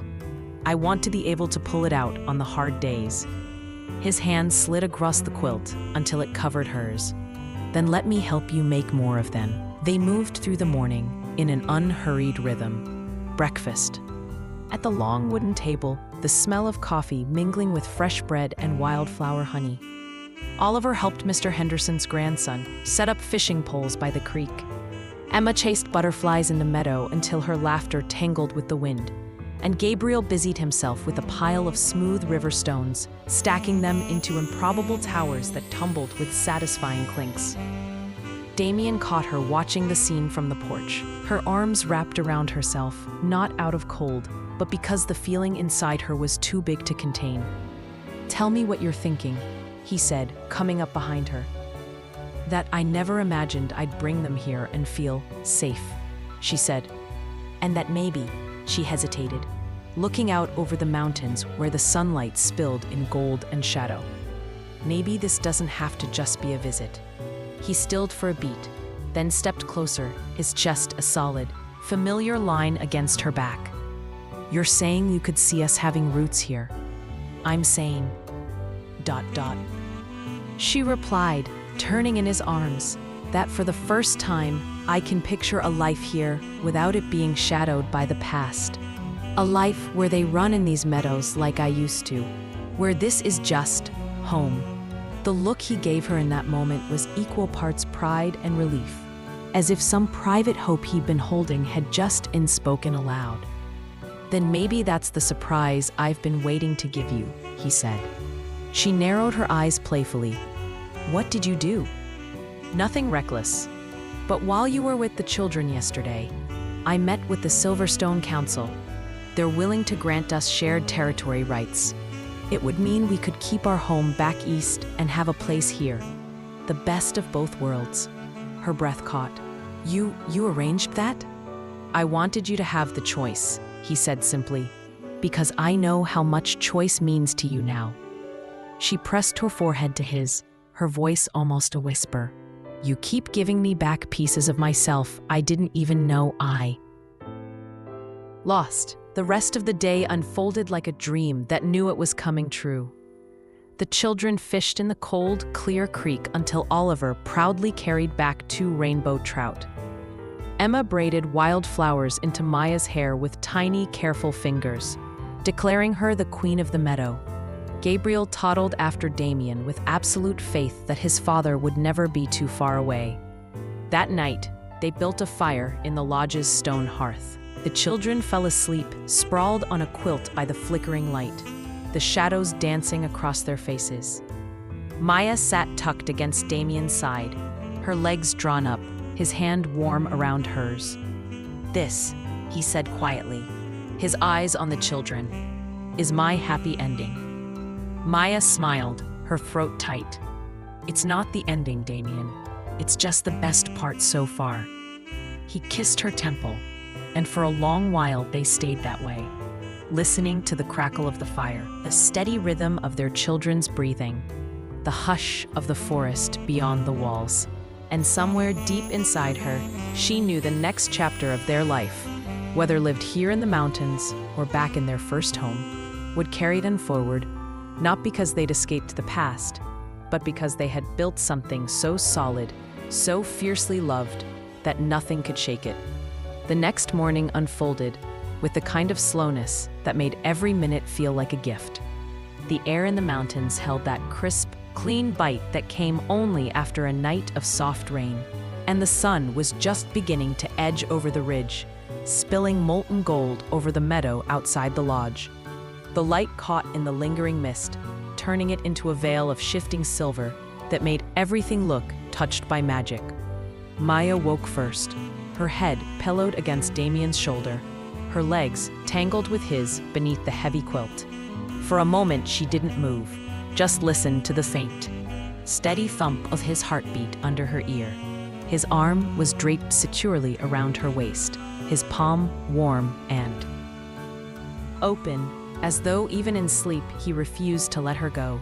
She tilted her head slightly, studying the relaxed curve of his mouth, the faint shadow of stubble along his jaw, the way his hair fell in slightly messy waves across his forehead. She thought of how far they had come from the days when she couldn't even look him fully in the eyes, without bracing for disappointment. The floorboards creaked softly in the adjoining room, followed by the gentle pad of small feet. Gabriel's little voice came first, bright and insistent. Mama? Then Emma's hushed whisper telling him to shh, because Mama and Daddy are still sleeping. Damien stirred beneath her, opening his eyes, just as Gabriel peeked into the room, his cheeks pink from sleep and hair sticking up in all directions. Damien's smile started slow and spread until it lit his whole face. "Mornin' trouble," he said, his voice still gravelly with sleep. Gabriel giggled, running toward the bed with all the enthusiasm of a child who had never learned the meaning of restraint. He scrambled up between them, his small, warm body burrowing under the quilt until he was pressed between his parents. "It's sunny," he announced. "We should go outside." Emma appeared next, hovering in the doorway with Oliver behind her. Oliver looked older somehow, standing there in the pale morning light, with his hair mussed and his protective hand resting lightly on Emma's shoulder. "We caught the sunrise," he said, his voice carrying that quiet pride that always made Maya's chest ache in the best way. They gathered in the kitchen for breakfast, filling the space with the smells of coffee, toasting bread, and the sweet tang of the berry preserves Mrs. Henderson had dropped off the day before. The children's chatter mingled with the scrape of chairs and the occasional burst of laughter. Damien moved easily between the stove and the table, sliding a plate in front of Maya before sitting beside her, his knee brushing hers under the table. It was such a small touch, but she felt it like a promise. After breakfast, they walked down to the meadow together. The grass was still heavy with dew, dampening their boots, and the air carried the faintest scent of pine and wild mint. Emma ran ahead to chase butterflies, while Gabriel toddled after her, determined but hilariously slow. Oliver stayed close to Damien, peppering him with questions about fishing knots and campfires. Maya hung back slightly, her eyes drinking in the scene, the sunlight on Oliver's hair, the sound of Emma's delighted squeals, the steady rumble of Damien's voice answering their son. Her hand drifted instinctively to her belly. She hadn't told the children yet. They didn't know that in a matter of months, they'd have another sibling. She was waiting for the right moment, one that would be theirs alone. The opportunity came later that afternoon. They were gathered on the lodge's back porch, the scent of wood smoke curling lazily through the air from the fire Damien had built in the stone pit. The children were curled on a blanket with mugs of cocoa, their cheeks flushed from an afternoon of play. Maya sat beside Damien, her heart beating a little faster. She caught his eye, and the look they exchanged said everything. He nodded slightly, a silent go-ahead. She leaned forward, resting her hands on her knees. "So," she began lightly, "I have something to tell you all." 3 pairs of eyes looked at her with varying degrees of curiosity. Gabriel immediately piped up, "Is it cookies?" which made everyone laugh and broke the tension just enough. "No, sweetheart, not cookies." Maya's voice softened, her gaze moving from Oliver to Emma to Gabriel. "In a few months, we're going to have a new baby." The reaction was everything she could have hoped for. Emma's wide-eyed squeal, Gabriel's delighted clap, and Oliver's quiet smile that said he understood the weight of what she was saying. "Another one for our pack," Oliver said simply. And in that moment, Maya felt something inside her settle completely. Damien's hand found hers, his thumb stroking over her knuckles as he looked at their children. "Our family just keeps getting better," he said. And as the sun sank low over the mountains, painting the sky in streaks of rose and gold, Maya realized she was looking at her own happy ending. Not the kind that meant the story was over, but the kind that promised the best chapters were still ahead. The following week unfolded like the slow turning of a page. Each day layered with moments so quietly beautiful that Maya found herself stopping in the middle of ordinary tasks just to take them in. The lodge had settled into its rhythm with them in it. It felt less like a borrowed retreat now, and more like an extension of their home. The smell of wood smoke had seeped in. The hallways, mixing with the faint sweetness of the cinnamon-scented cleaning oil Mrs. Henderson had left in the pantry. One morning, the first true hint of winter's breath brushed against the mountains. Maya woke to frost beating the window glass, the edges glinting as if touched by silver. Damien was already awake, moving quietly around the room so as not to wake her. He had that way about him, thoughtful without making it obvious, protective without making it suffocating. She watched him from the bed for a long moment, taking in the slow grace of him pulling on a sweater, the way the morning light slipped over the strong planes of his face, softening them. When he noticed her gaze, his lips curved in that private smile, the one he reserved only for her. "Cold out," he murmured, crossing to her side. "Stay in a little longer." His hand brushed her cheek, warm against the cool morning air, and she leaned into it without thinking. The children thundered into the kitchen soon. After, Emma still in her flannel pajamas, Oliver looking far too awake for someone his age, and Gabriel clinging to his stuffed wolf like it might keep him from toppling over. They fell into the comfortable chaos of breakfast, Oliver buttering toast with the seriousness of a surgeon, Emma trying to convince Gabriel to try a bite of her oatmeal. Damien moving between the coffee pot and the stove with the quiet efficiency of a man who could lead a boardroom, but also somehow remember exactly how much milk each child liked. Later that afternoon, Maya took a walk alone, while Damien supervised a makeshift baseball game between Oliver and Emma. The crisp air turned her breath into mist, and the crunch of frost-hardened leaves under her boots seemed louder in the stillness. She found herself walking toward the edge of the property, where a narrow path disappeared into the trees. Something in her chest tightened. This was the same path she had run down years ago, the night she'd fled everything. She thought she knew. She paused, fingers brushing the rough bark of a pine, and let herself breathe it in. When she returned, the scene before her stopped her where she stood. Damien had Gabriel on his shoulders, his large hands braced against the toddler's small legs, while Oliver pitched to Emma, who hit the ball with an enthusiastic swing that sent it rolling into the frost-sparkled grass. The laughter that followed was the kind that cracked something open inside her, the kind that carried warmth straight into the marrow.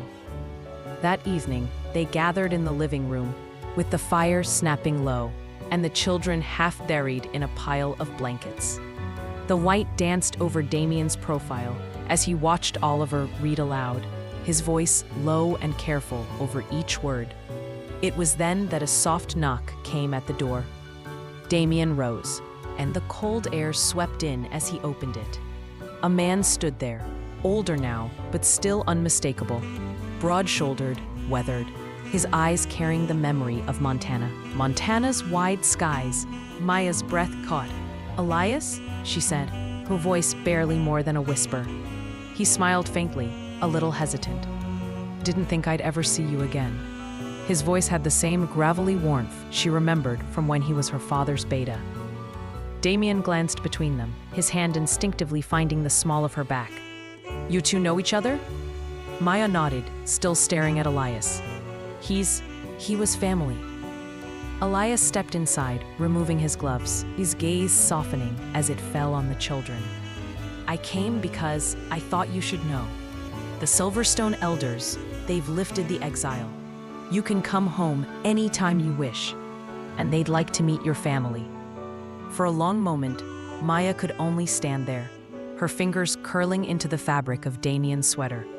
The idea of home had once been a wound, raw and untouchable. Now hearing it offered without condition, it felt like an open door she didn't need to run through, but could step into if she whiz. She turned to Damien, finding him watching her with quiet understanding. "Only if you want to," he said. And as the firelight warmed her skin and her children's laughter filled the room, Maya realized the truth. She already had her home. But maybe, now she could share it. The night after Elias's visit, sleep came to Maya in fragments, thin, silvery stretches of dreaming that dissolved as soon as she tried to hold on to them. Damien's arm lay heavy across her waist, anchoring her in the warm dark.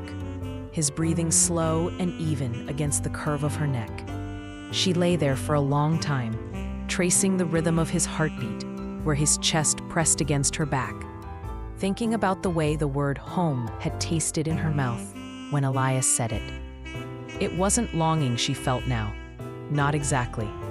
More like a stirring, a shift in the soil of old memories.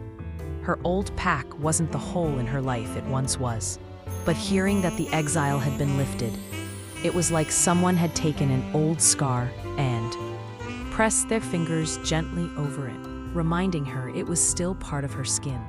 When Damien stirred, his lips brushed the crown of her head. "You're awake," he murmured. "So are you." "Couldn't sleep without you," he teased. But there was a softness under it, an invitation. "Want to talk?" Maya rolled onto her back so she could see his face in the low moonlight filtering through the curtains. "What if we went?" she asked. "Not to stay, just to see."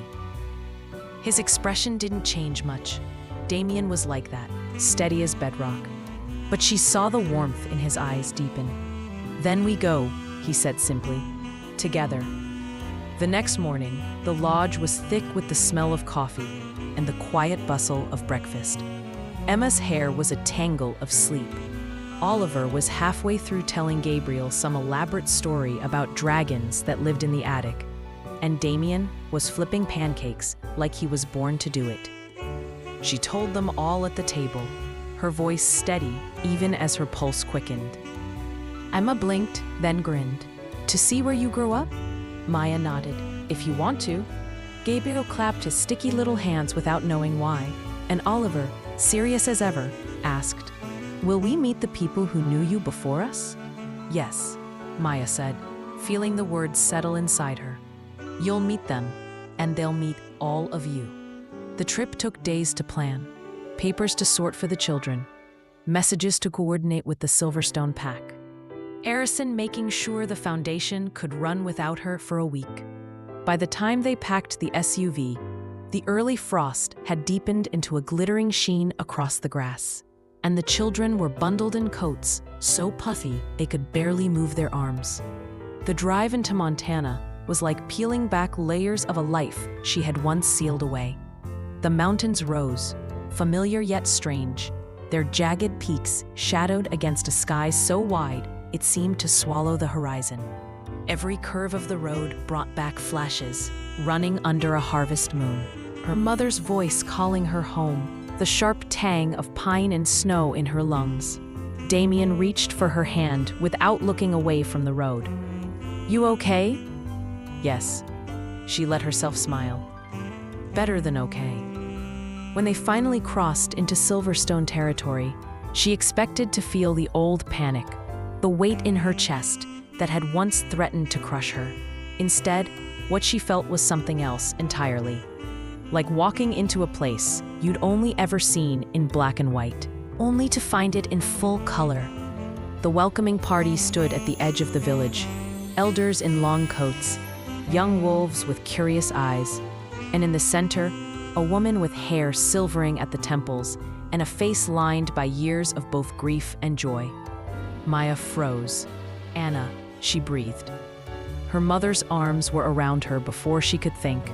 The scent of her, smoke and lavender, hitting like a memory that lived in her bones.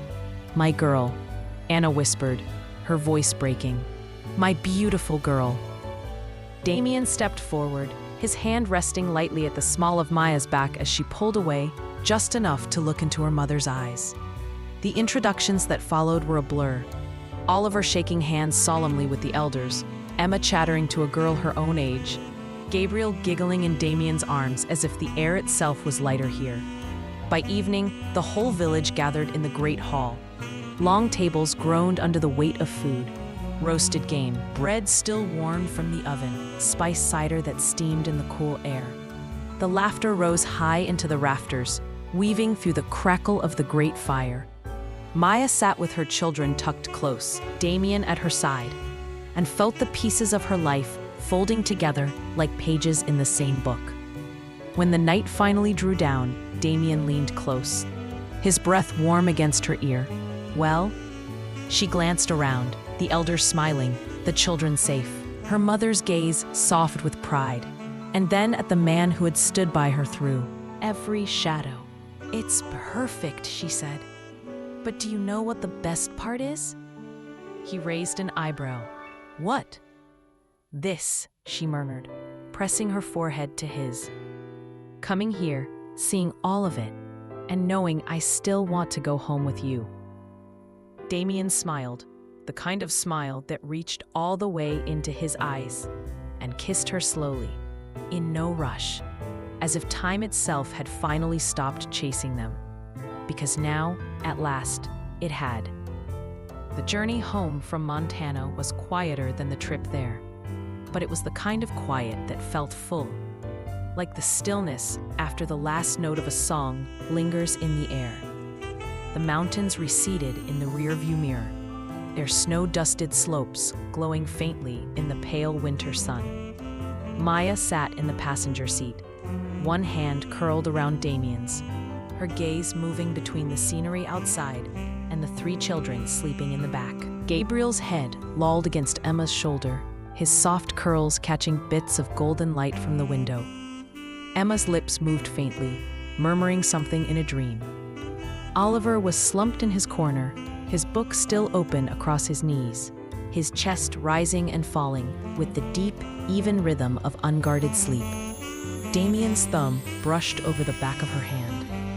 "You've been quiet," he said softly, glancing at her before turning his eyes back to the road. "I've been thinking," she admitted, "about my mother, about that hall, about how I didn't feel like a stranger." His mouth curved faintly. "You didn't. They saw you. All of you."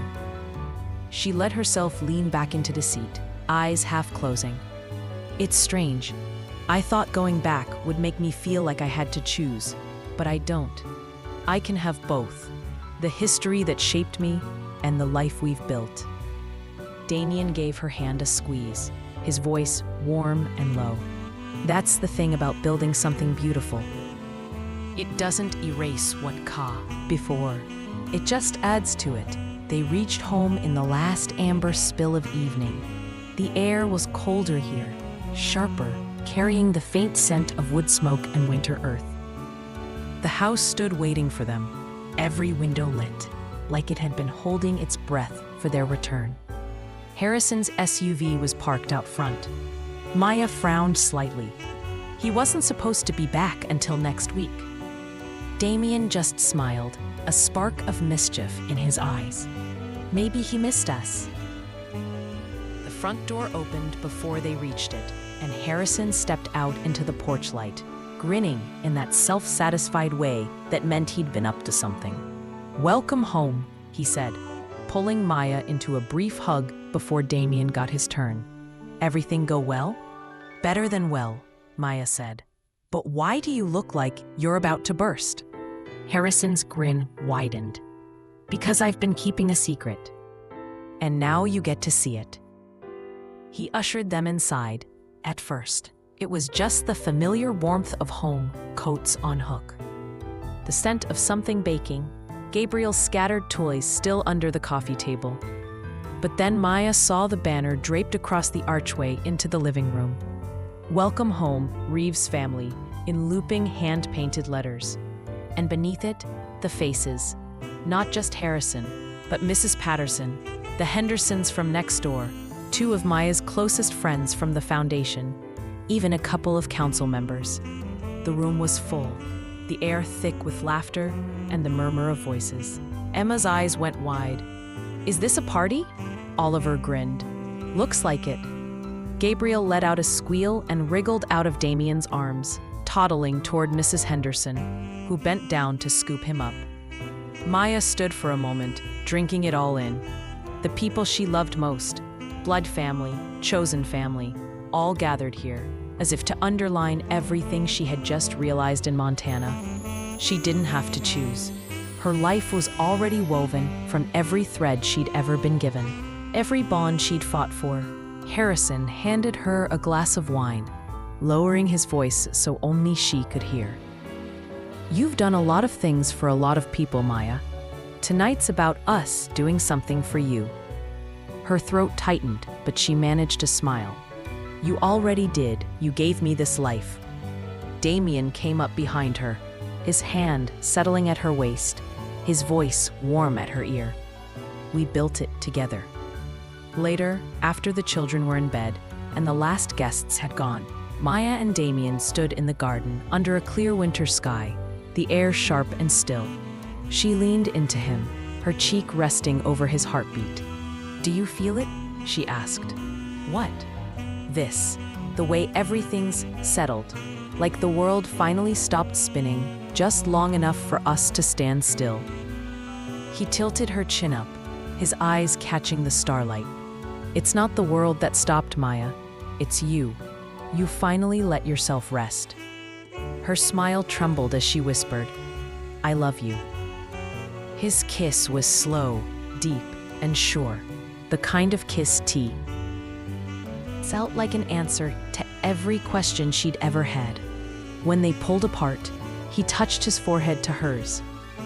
"Then let's spend the rest of our lives making sure you never have to run again."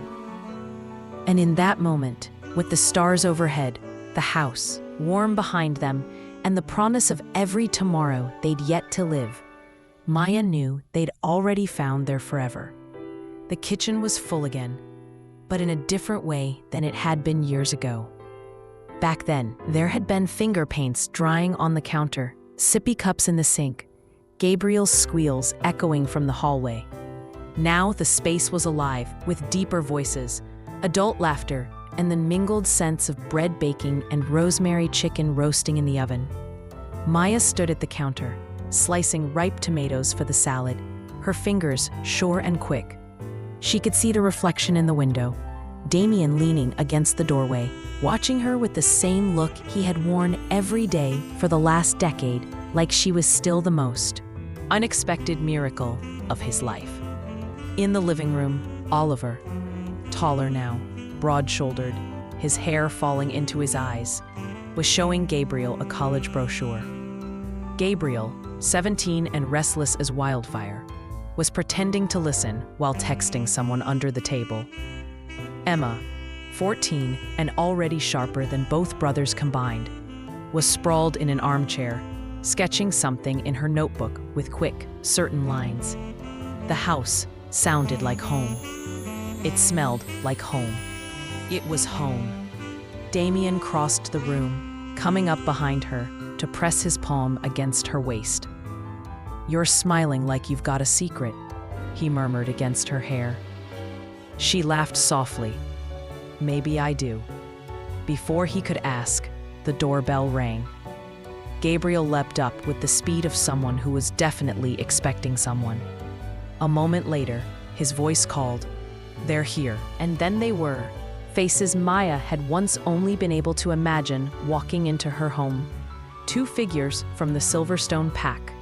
Daniel, the boy who had once been her childhood shadow in Montana, now grown into a steady-eyed man. And beside him, a girl of about 10, her eyes wide as she stepped into the warm light of the house. The introductions were quick, but layered with something unspoken.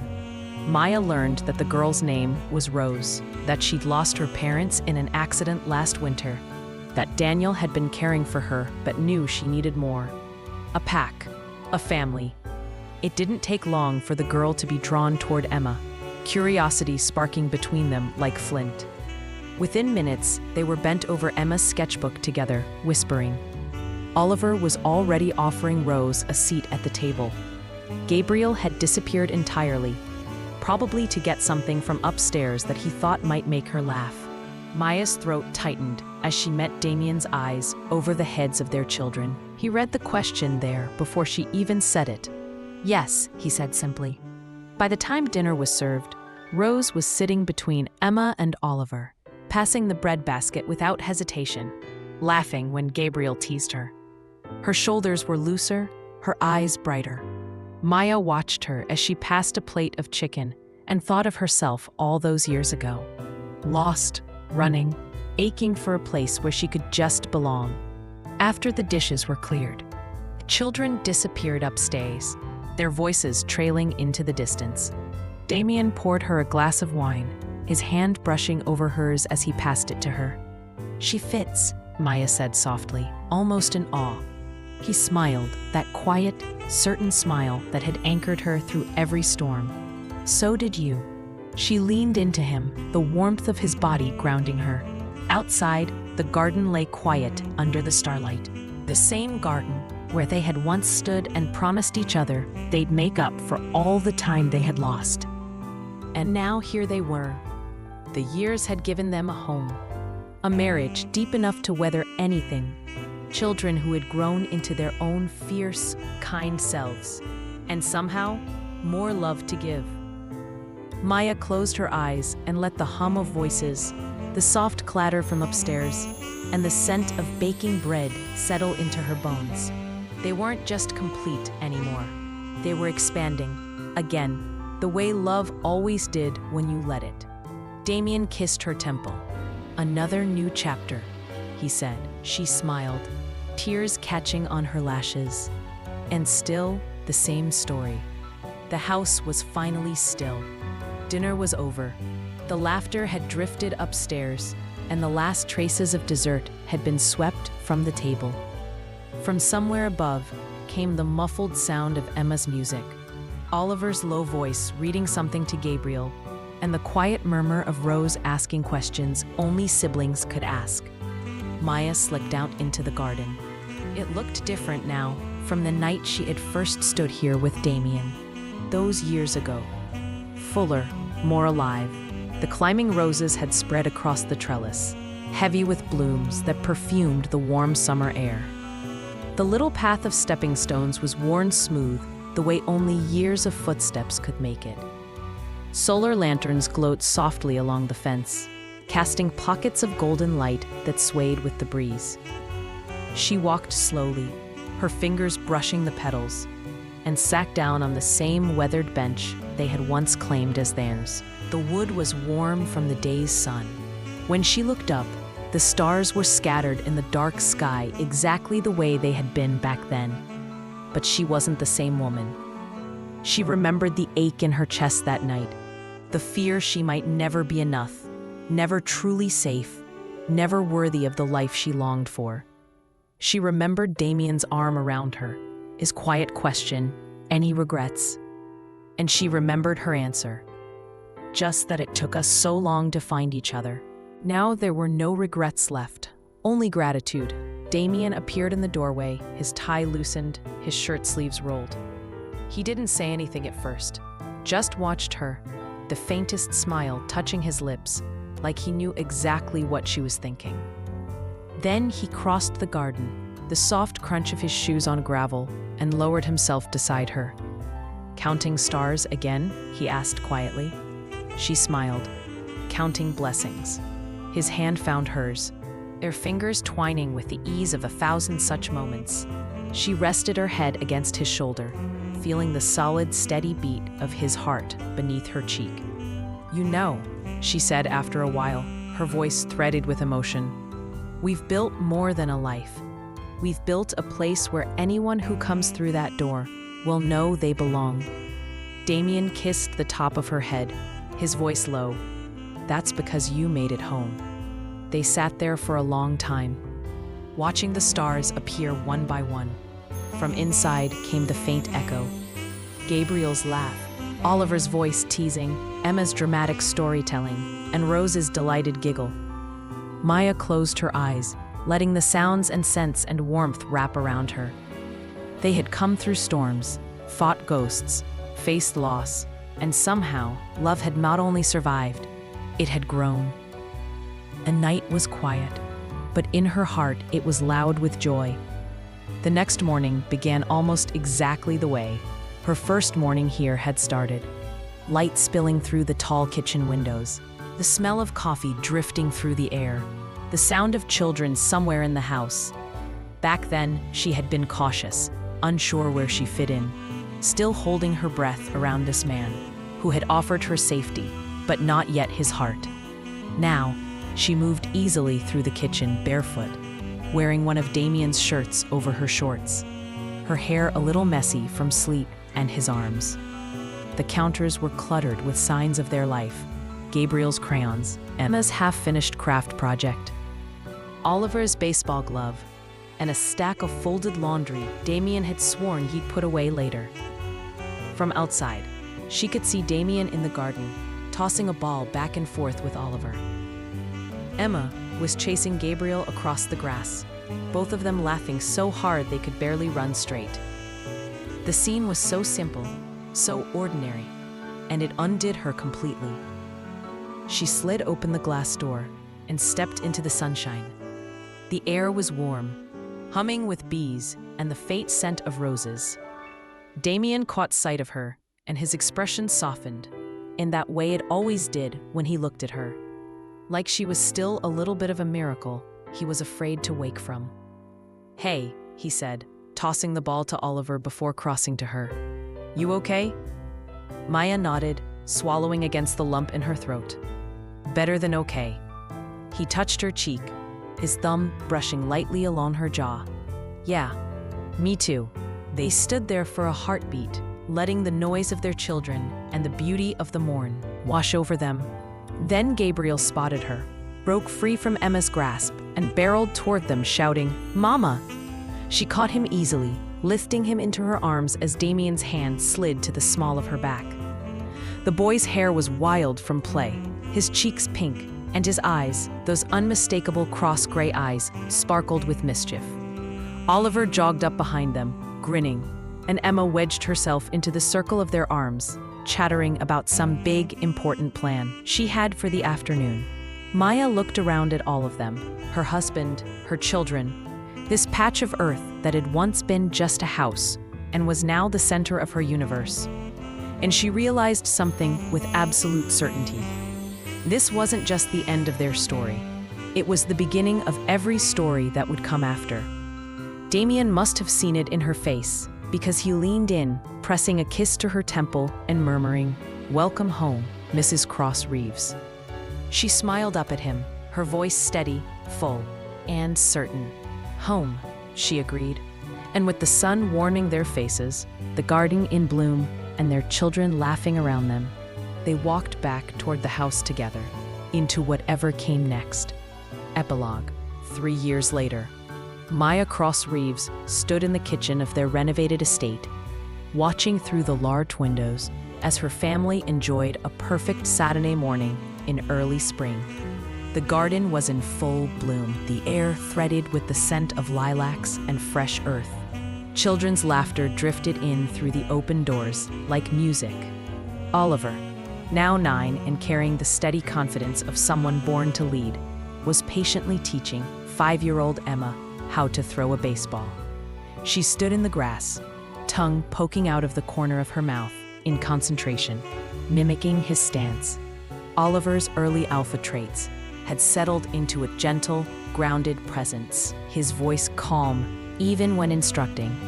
When Emma's throw landed in a neat arc toward his glove, she squealed, hopping. "Place." "Maya, did you see?" she called. "I did, sweetheart," Maya answered through the open door, balancing an 18-month-old Gabriel on her hip. Gabriel wriggled like a bundle of barely contained sunshine, his gray eyes, so like his father's, alight with mischief. He squirmed toward the grass, chanting, "Play, play," as if it were the only word that mattered in the world. "Hold on, little man," Maya laughed, though her chest ached with that full, almost dizzy joy that came from moments like these. The air smelled of cut grass. Her children's voices were alive with happiness, and she could feel the warmth of the sunlight reaching all the way to her bones. Behind her, Damien's footsteps crossed the kitchen tile. His palm slid around her waist with a familiarity that still made her heart jump. "Need help?" he murmured against her temple. "Almost done. How was the call?" "Better than expected," he said, pressing a kiss into her hair. "The council's expanding the rehabilitation pro.